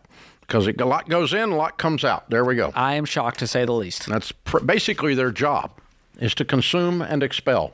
That's it. They got one job. They're good at it, right? Gosh. And so, spoken like a grandpa there. I just hand them back, say, I think this one's broken. There's kind of an odor coming from this one. I think it's broken. You need to fix it. So that's genius. That's the beauty of being a grandparent. How many grandbabies you got now? 7. And wow. Yeah, and Papa Dave loves them. I love the little babies. I just hand them back. This one's hungry. I feed them sometimes, but I don't change them. No diaper hungry. Changing. This one's hungry. This one smells bad. And I think you hand it back to Rachel, Daniel, you all need to fix this. I can't do that to my wife, Whitney, Dave. I think I'd get I didn't smacked. do it to my wife either. That's different. That's a different position in life. I'm just saying. Can't wait to be a granddad. But all of this to say, the truth is, all joking and kidding aside, I'm sitting next to an expert who has a 5-week-old. I was going to say 6. A 5-week-old. Almost a 6. We have actual case study here that the budget is not busted mathematically by a newborn. Ta-da. Okay. Carrie is in Cincinnati. Hi, Carrie. Welcome to the Ramsey Show. Hi, good afternoon. How are you? Better than I deserve. What's up? Well, I am in baby step 2. I found you in February of this year. And the question that I have is I'd like to be able to retire without a mortgage payment. And in order to do that, I need to pay an additional 10 years off. I have 17 years of work left. So my concern is, or my question is rather, if I should put those additional 10 years in baby step 2, because I'm concerned about my ability to get my emergency fund built up, maximize my 401k, and then make that happen with the mortgage payments. Okay, you don't have 10 years of mortgage payments. You're stating this in a way that makes me think you think there's actually 120 of those payments that you have to pay. That's not true. Those payments include interest that will not be charged because you will pay it off early. So what you have is a payoff balance you want to accelerate. Correct. Okay, yes. So what is your current principal balance if we were to pay the mortgage off today? $248. Okay, and what's your household income? Just about 103. Good. And how much do you have in baby step 2 left? 41,000. Okay, good. So, and you made all this progress, and you got lots of traction, and finally some excitement back since just the first of this year. Way to go! Good job, Carrie. Yeah, I've paid off 18,000 since February 25th. That gives me great hope that the 40's going away soon, right? Yes. Yeah. And how old are you? I'm doing everything I can, working. How old are you? I'm 50. Just turned 50 in August. Oh, you got plenty of time here. Working 6 to 7 days a week. Good for you. What do you do for a living? I'm an occupational therapist. And you're single? I am. Divorced. Okay, cool. Good for you. All right, perfect. I think we got a plan here. So the average person that takes off with this stuff and is very intentional and careful is typically debt-free in baby step 2, not counting their house, in 18 to 24 months. You're going to follow that model. You'll be done within 24 months. Okay? Mm-hmm. Okay. And then you build your emergency fund, and then you start putting 15% of your income into retirement. And then typically what happens is they pay off their home in the next 7 years after that. So that model says that by the time you're 60, your house would be paid off on average, normally following our stuff, which only involves Okay. $24,000 a year. So you'll probably actually be done before you're 60. Okay, well, that's great. I'm terrible at math, so That's I okay. can So do the I'm math. taking 248,000 divided by 10. Okay. 24. Okay. Okay, 24.8. But we're not really going to be working on it all of 10, so it's more like 30,000. So, but you can pay $30,000 a year on this house or whatever it ends up being, Yeah, and be done by then. And of course, what's going to happen is your income's not going to stay the same for a decade. Right. Right. So if you follow the baby steps as is, don't try to do multiple things at once. Focus on your debt right now. It's going to be gone in less than a year, right? That's the plan. Then your emergency fund is going to take probably another 6 months or so. Mm-hmm. So we're talking 18 months. You got no payments. Now we can start focusing on investing, paying off the house. You're going to do that in 6 or 7 years. That puts this whole thing in under 8 or 9 years, Dave. Yeah. So what you're trying to pay off is the balance, though. It's not 10 years of payments, because you're going to save 10 or 15 years of interest on $200,000. That adds up. That's a lot of money that's not in this equation. And I think you were running the numbers that way. And this way is the truth and is a lot faster also. That puts this hour of the Ramsey Show in the books.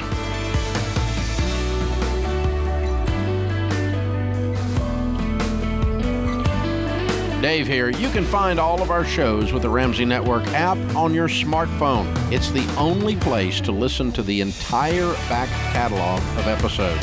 Download the Ramsey Network app in your favorite app store today.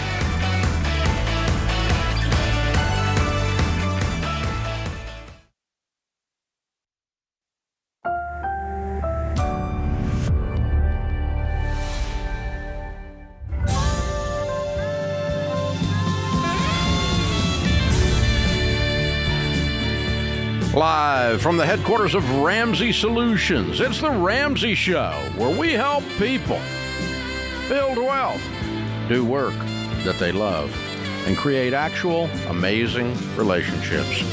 Dr. John Deloney, Ramsey personality, #1 best-selling author, and host of the Dr. John Deloney Show on the Ramsey Networks, a very popular podcast on relationships. Boundaries, mental health is my co-host today. Open phones at 888-825-5225. So, Sunday, Bloody Sunday, the student loans have started back, John. Yesterday, for those of you listening on a Monday, October the 2nd, the student loan payments have restarted. The interest started the September the 1st. Payments restart October the 1st. There have been 3 reactions that we're reading about. Oh, crap, I'm up a creek, which is the proper reaction. Actually, the proper reaction would have been to pay them off during the time that you had no interest. But of the people that still have student loans, oh, crap, I'm up a creek. I'm going to remain in denial because I really think the government is going to pay these off. Or I refuse to pay them. I'm in rebellion. That's a new one I've started hearing. Yeah, this is unfair. The whole thing's unfair, and I am rebelling against the government, and I'm not going to repay them.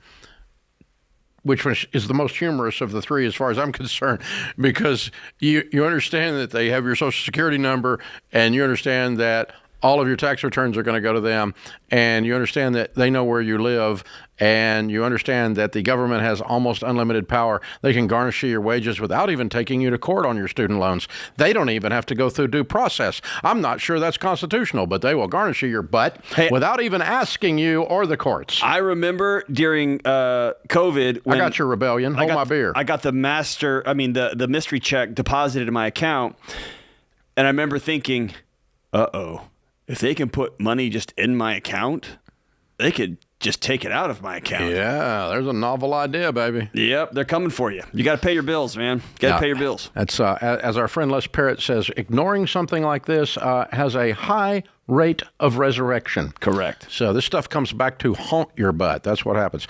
So we did send Dr. John Deloney's with me, Dr. Ken Coleman, who's not a doctor, and Dr. Jade Warshaw, who's not a doctor, to Washington, D.C. to hang out and talk to people there in in the area where this all occurred, where the disaster originated, called D.C. That's where the student loan disaster originated, and they've been hanging out with both students and grown humans, and even a congressman or two, talking to them over the last 24 hours.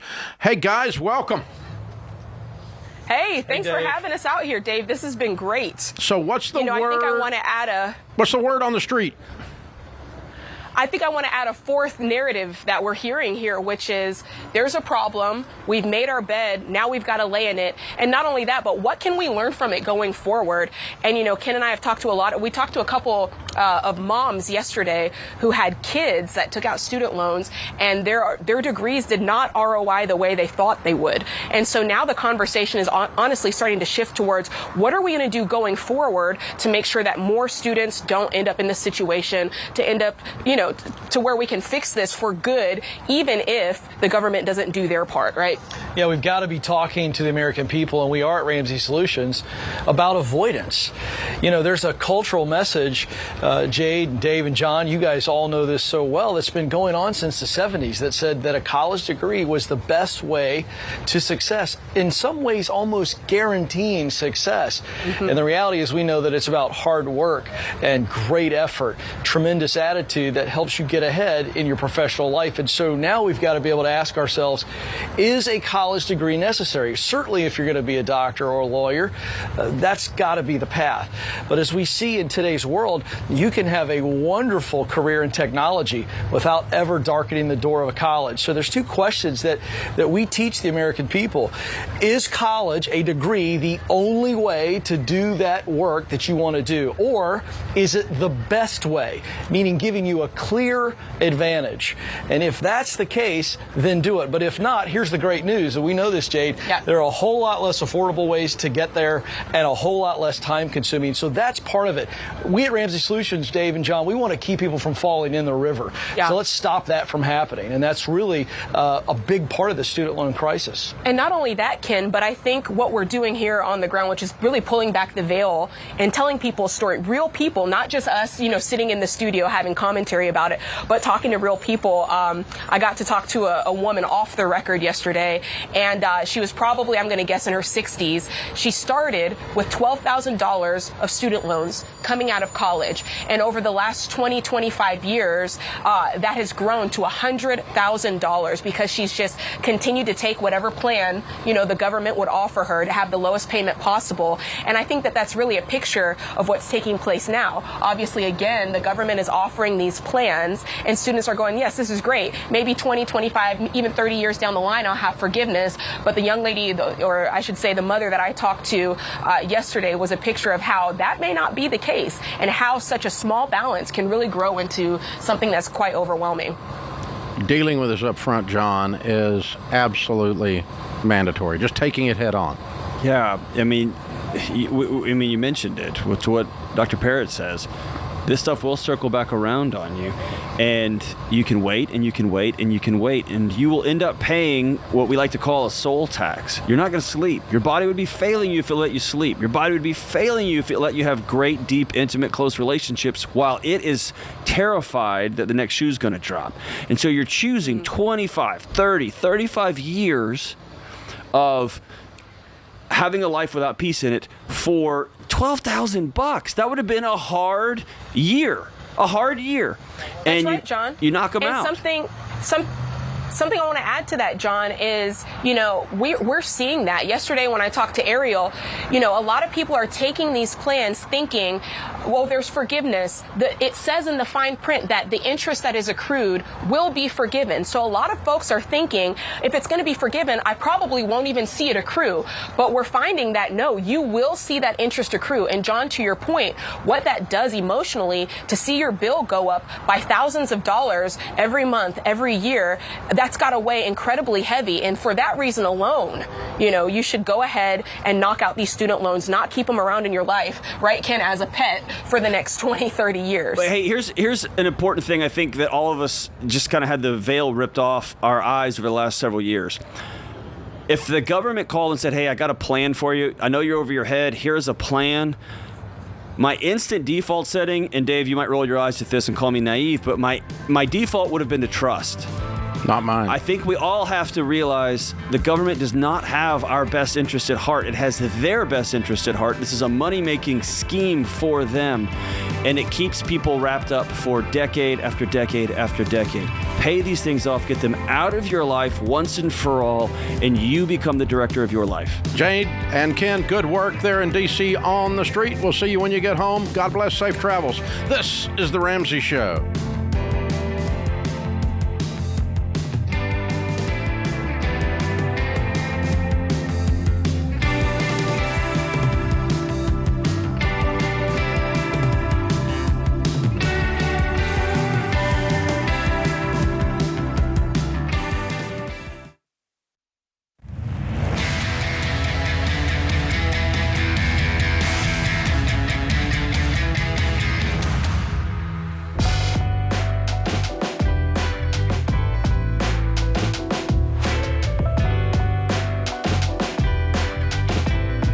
Dr. John Deloney, Ramsey Personality, is my co-host. By the way, guys, our award-winning documentary, Borrowed Future, about the absurdity of the entire student loan epic failure, is available for free on YouTube.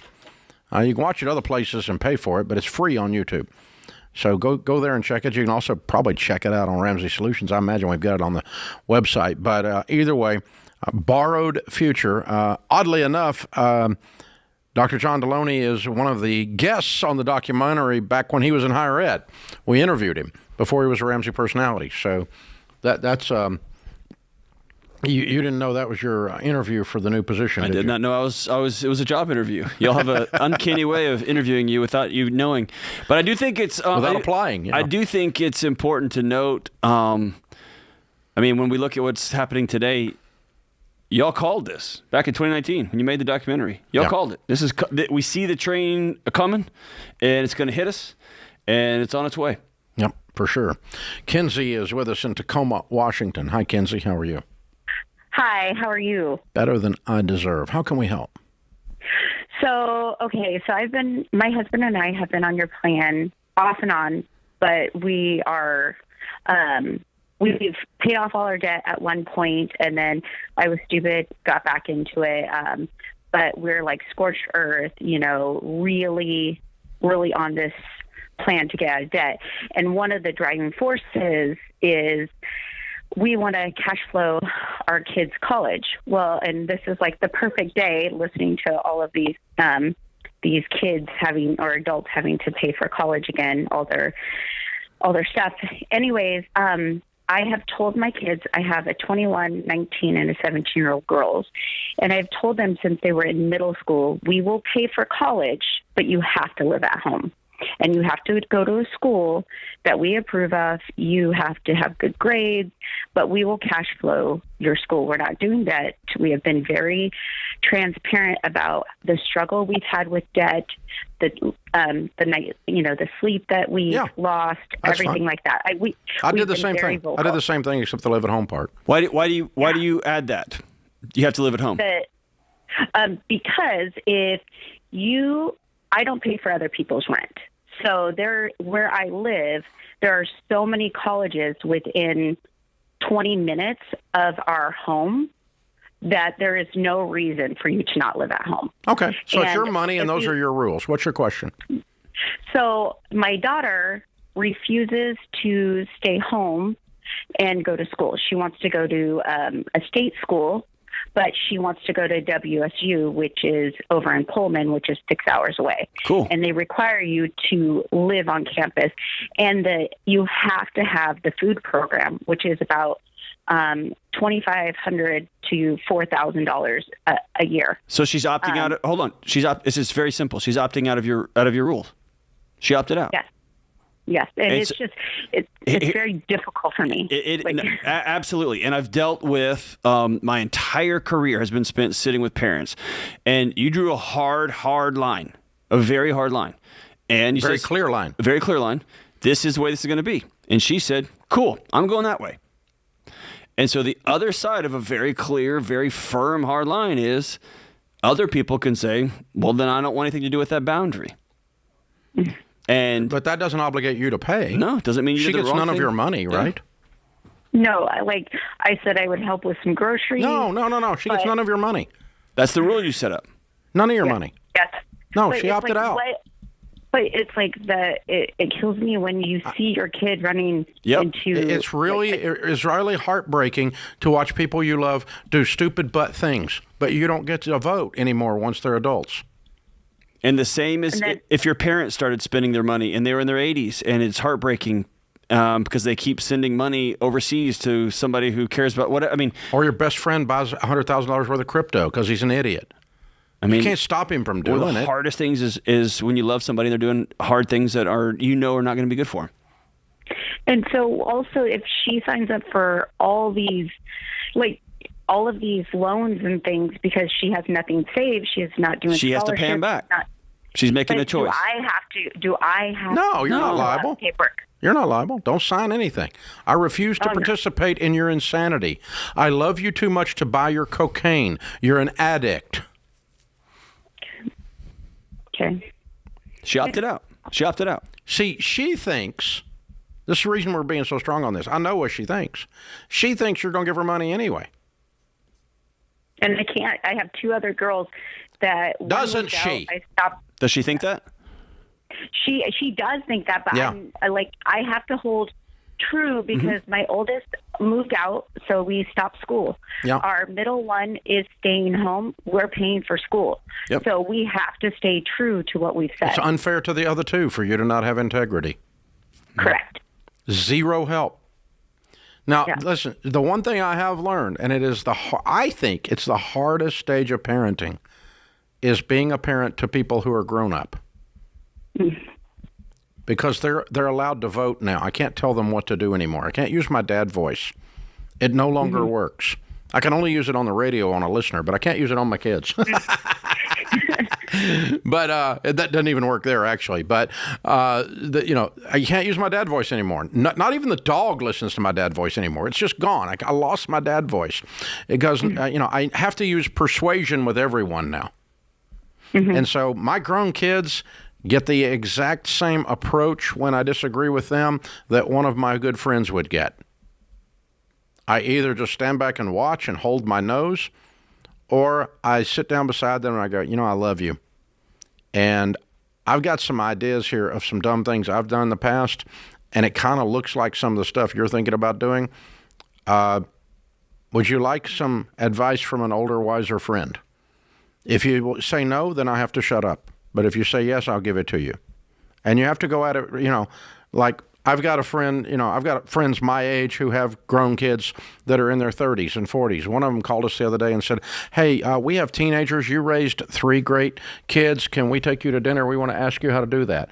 So I have to use, but what I told them was persuasion. I didn't get to tell them what to do. Right. They ask, and I get to tell them what I thought. And but that's how John persuades me, or I persuade John. Same thing. That's all you can do. But you might want to try that, because I got a feeling in your frustration you've used your mom voice. Oh, absolutely. And your kids called your bluff, right? Yes. Yeah, and I've been working really hard on not talking at them, but talking with them. Did you say this is 3 girls? I have 3 girls, yes. Where's Dad in this conversation? So he backs me up. We're in a different, we're almost out of our debt. And so he's kind of weighing, okay, maybe we do this. And I said, no, we have to hold true. Yeah, so that's what I meant. Yeah, that's exactly what I meant. So I want him to come around front of this instead of you. Yeah. And I want him to take his daughter to coffee and say, baby doll, I love you. And as somebody who loves you, not as your dad, I think you're making a mistake here, and I want you to rethink it. And I also want to challenge you on something too. Okay. Not on this particular one, but I'm challenging the bedrock that you've anchored into. One of the greatest gifts a parent can give their kids sometimes is to say the words, I went about this the wrong way. Not the thing is wrong, but I went about it the wrong way. I don't think this is wise. I want to take you to coffee and say, hey, let me walk you through why I'm making this choice. Because I'll tell you this, and everybody can disagree with me, that's fine. But after working in colleges for 20 years, 4 different ones across a couple of states, and consulting in a gajillion more, if my kids decide to go to college, one of my rules is you have to live on campus, because I want them to experience a bunch of different people and learn about how other people do life. That's different. That's a different philosophy. But here's the deal. Your kid is going to say, I'm going to go for this one then. So you set a set of rules. Great. Either live and die by it. I want Dad to spend some time talking about why. Well, Why? I actually want Mom and Dad to sit down and say, Okay. do we actually both believe this? Okay, and then why? Because it sounds like Mom made a line and Dad's just going along with it. But why? But why And is stick right. with it. Why? That's right. You got to talk to a teenager. You got to talk to a grown child as a grown sibling. A grown child is what it is. Oxymoron.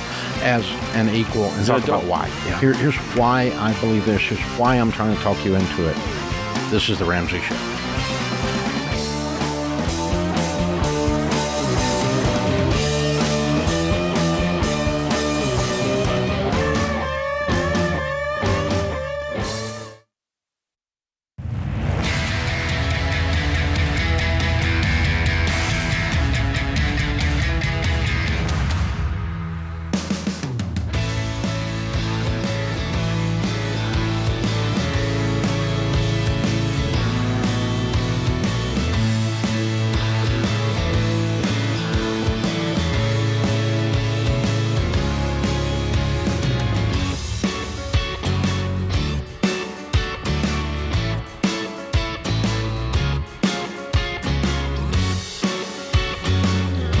Dr. John Deloney, Ramsey Personality, is my co-host today in the lobby of Ramsey Solutions on the debt-free stage. Eric and Madison are with us. Hey, guys, how are you? Good, how are you? Doing well, thank you. Welcome, welcome. Where do you all live?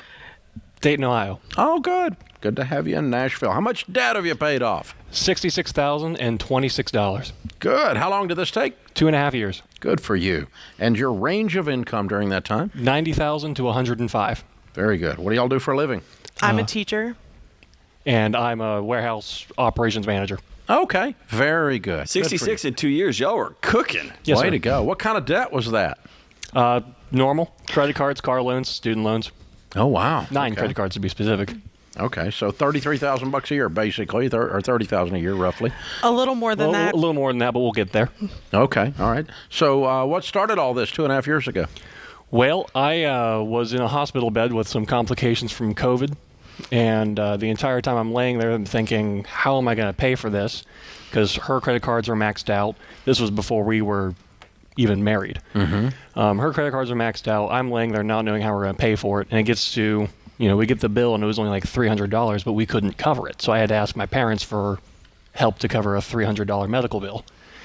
And then I thought back to a high school class I took, where the teacher was giving us a lesson about your program and showed us a video of it. And 16-year-old Eric was like, yeah, I'm not going to listen to a guy who went bankrupt. Why would I pay attention to that guy? And my memory after that hospital visit came back to that, and I looked you up and found a couple videos and launched from there. And then I took it home to Maddie, and she was a little reserved at first, but eventually I managed to drag her along and get her going. Yeah, I mean, like, who wants to listen to a guy's file bankruptcy? Right, Really, Maddie? right, I mean, right. come on. Right. Yeah, Eric, so how long y'all been married? Coming up on 2 years. Okay, all right. So you started this right before you got married, finished it up after you're married. Yes. Yeah. Well done. Good, good.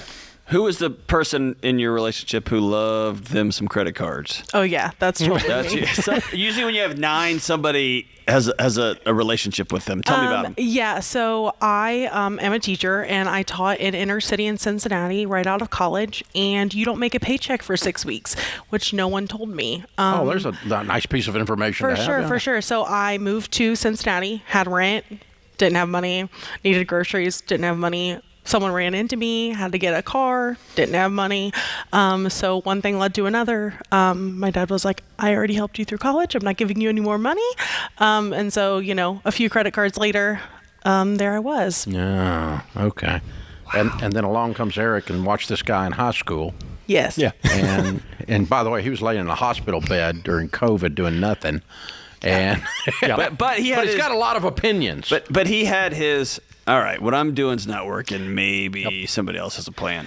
Yeah, and we definitely he dragged me for a little bit because I was a little deep, and by the time we started doing it and working through it. And by the time we were married, we cash flowed our wedding and our honeymoon. Hey! And we cash flowed the birth of George, and then also he had a NICU stay. So we were able to cash flow all of that. Wow. So in addition to our debt that we paid off, we also cash flowed a wedding, a Disney honeymoon, and also a NICU stay. So it was a grand total of $93,000.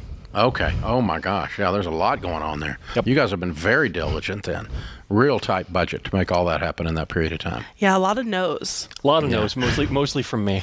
Yeah. It's the ancient word. So so you guys decided to plug back in, or you decided after high school to plug back into us. Well, where did you find us? How did you get back plugged in? I just looked you up on YouTube. Oh, YouTube. Okay. Yep. All right. That'll do it. Absolutely. Yeah. So when you didn't want to be dragged kicking and screaming, but here we were. Was it the shame that I've got 9 credit cards and a lot of this debt's mine, or was it YOLO, like I want to do what I want to do? What was it? It was definitely part of the shame. It was definitely that, like, it was the norm in my dad's side of the family to have cards, and several of them. I grew up not in the most traditional way because my parents were separated, so I lived 2 different ways.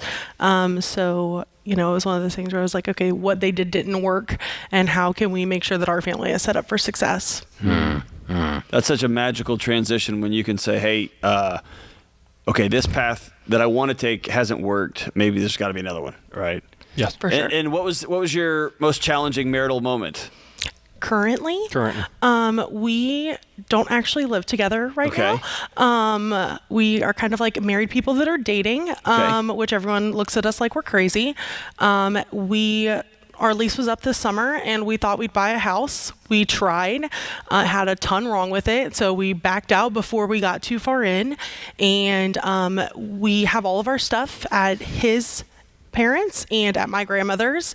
During the week, I live in Kettering with my grandmother, and my mom watches our son, and then I commute to work about half an hour. And then during the week, Eric works 2 jobs and lives with his parents. And then on the weekends, we reconvene at his parents' house, and then come Sunday night, we do it all over again. Wow.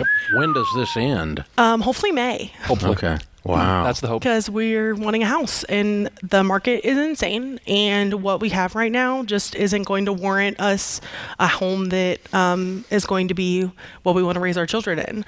So, are y'all working in 2 different cities? We actually work we work about 10 minutes away from each other. Okay. But she's living 45 minutes away. Yeah. At her grandma's. Wow. Yeah. So it's definitely something that people look at us like we're crazy. But it's a lot of cash. It's a lot of money that we're saving between not having rent, Eric working multiple jobs. I'm a teacher, I've been a tutor, I've been a nanny, I've been a babysitter, I've coached, I've done all of it. And so it was kind of Eric's turn to have a second job because I've always had 2 or 3. Okay, that works. It's not the best statement, but what do you tell people the key to getting out of debt is? Do it. Following the budget and making sure that everything's mapped out. We sit down and look at our whole calendar to map out the events that we have. George turns 1 this October, so we, had to budget for him to have a party and things like that I think people let them sneak up on them. And we've had a fund for his birthday since the first of the year, so we have money ready for us. There we go. Very good stuff, you guys. Proud of y'all. Congratulations. Thank you. Very well done. Who was cheering you along? Mostly her mom, Jane. She's with the baby somewhere around here. She's around somewhere. She was cheering us all along the entire time. My parents as well were supportive. My family doesn't really fully understand it, but we'll give them an update, and they're very supportive of it. Okay, cool. All right. And you want George in the Debt-Free Scream? Oh, for sure. He's going to join us. How old is George? He will be 1 in October. Oh, yeah. So we're almost way to 1. go, little debt-free dude. Well done, and he's happy about it, too. I like it. Oh, yeah. Hey, we've got the Baby Steps Millionaires book for you, Total Money Makeover book, and the Financial Peace membership. That's the Live and Give box. Y'all live some of it, give some of it. George is ready, man. I like it. Eric and Madison and George, Dayton, Ohio, $66,000, really about $90,000 paid off, and cash flowed included. 2.5 years, making $90 to $105. Count it down. Let's hear a debt-free scream. 3, 2, 1. We're debt-free! I love it. George is like, what happened? Oh, that's fun. His family tree has changed. His mom and dad got weird. They got weird. They decided they weren't going to be normal. That face was worth the price of admission right there. That was fantastic. Fabulous. There's something about, they mentioned it a couple of times. If I can't convince you on the merits of an idea, if I can't convince you on the math, if I can't convince you on the values, if you're laying in a hospital bed and you can't come up with $300, can you at least say, okay, this isn't working? Yeah. What you're trying is not working. Would you try something else? Yeah. So many couples like, oh, I'm not doing that. I don't. Okay, is this working? Can we just ask that question? I think if more people ask that question, they would humble themselves and go, okay, I need to try something else. That's good. Dr. Phil moment. How's that working for you? How's that working for you? That's right. This is the Ramsey Show.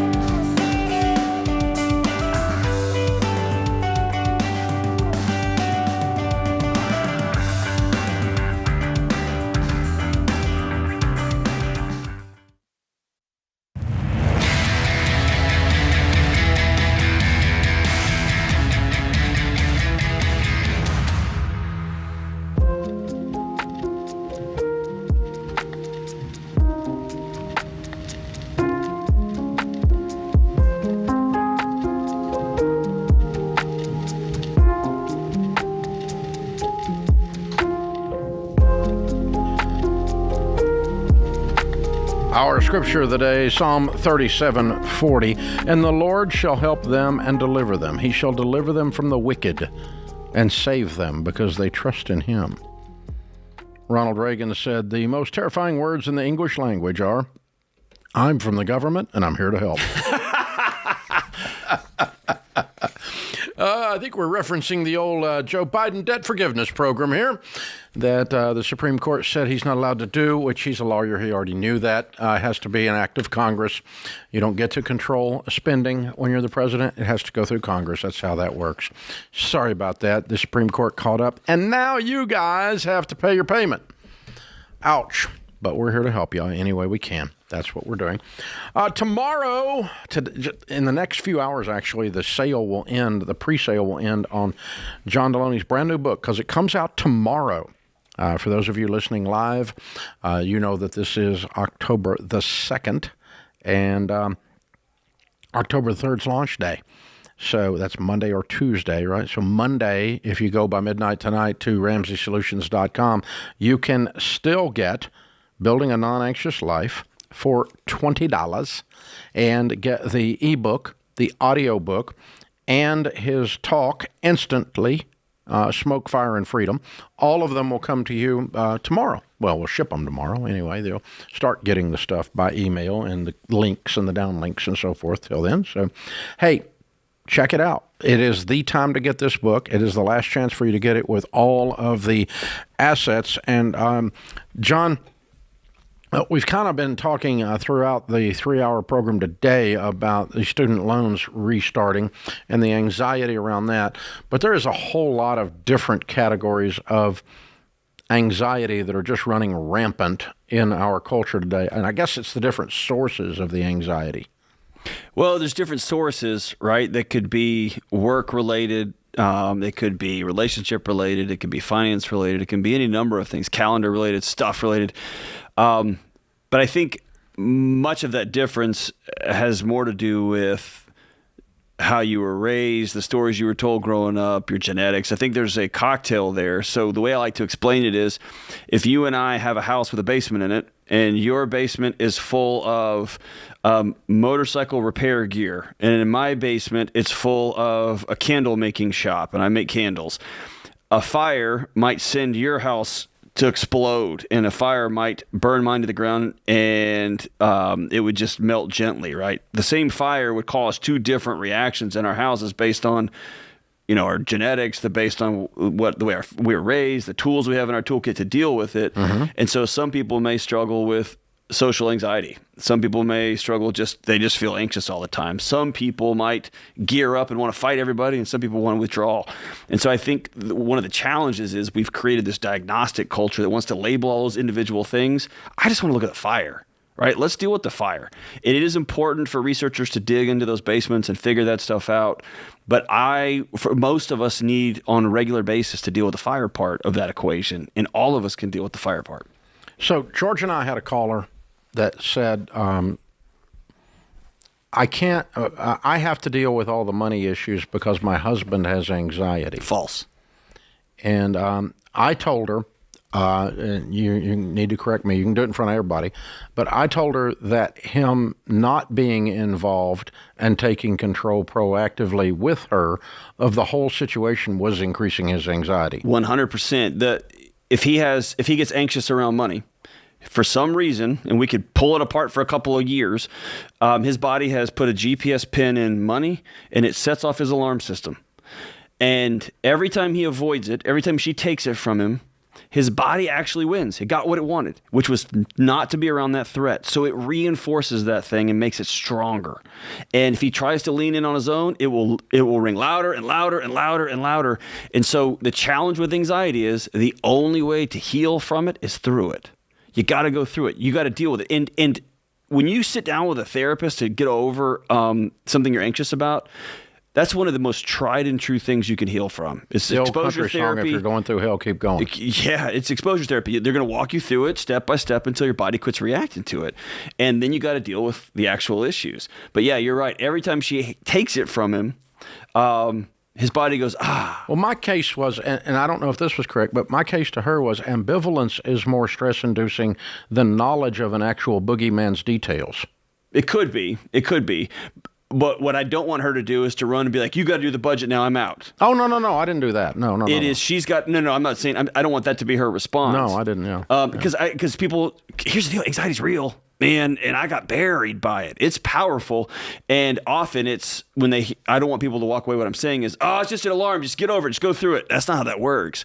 Sometimes you got to get somebody to hold your hand and walk through it. Sometimes you got to get a team of people and say, I got your front and I got your back and I got your sides. Let's go do this thing.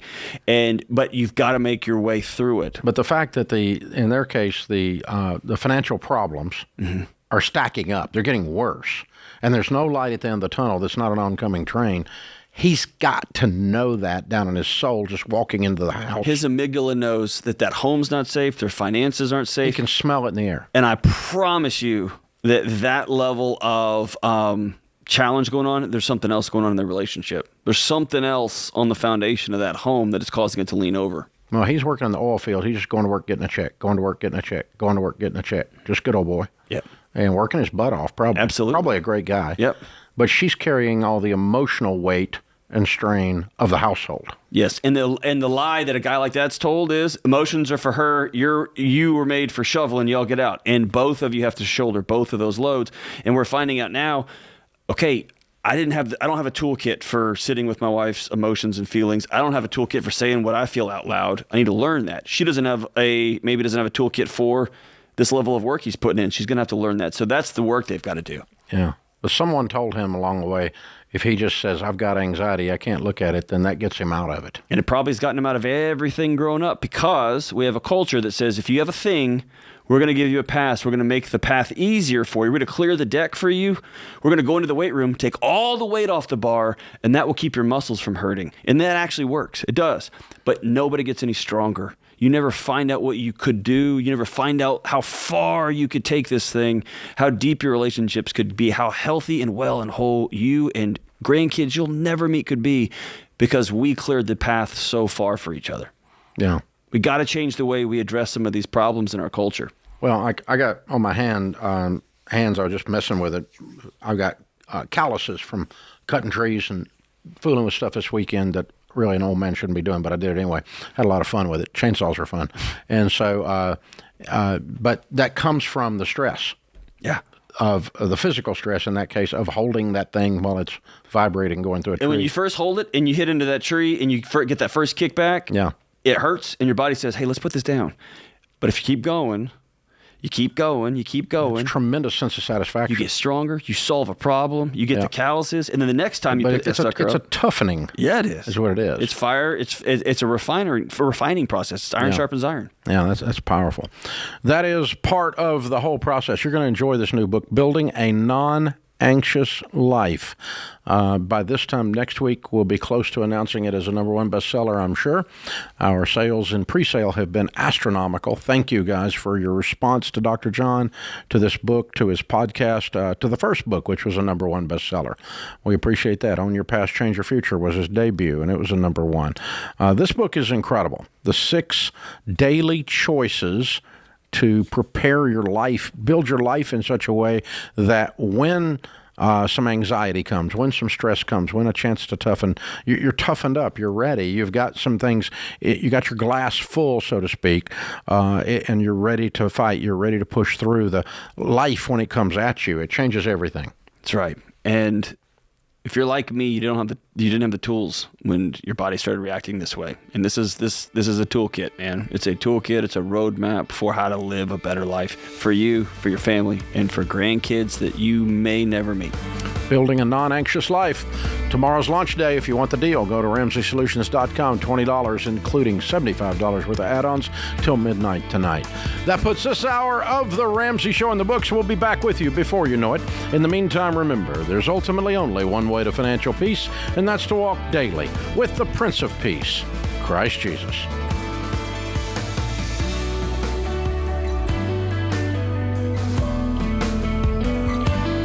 Hey, it's Dr. John Deloney. If you like what you heard in this episode and want to know more about getting started on the Ramsey baby steps, go to RamseySolutions.com and click on the Get Started button. We'll help you figure out the best next step for you based on your specific situation. That's RamseySolutions.com and click Get Started.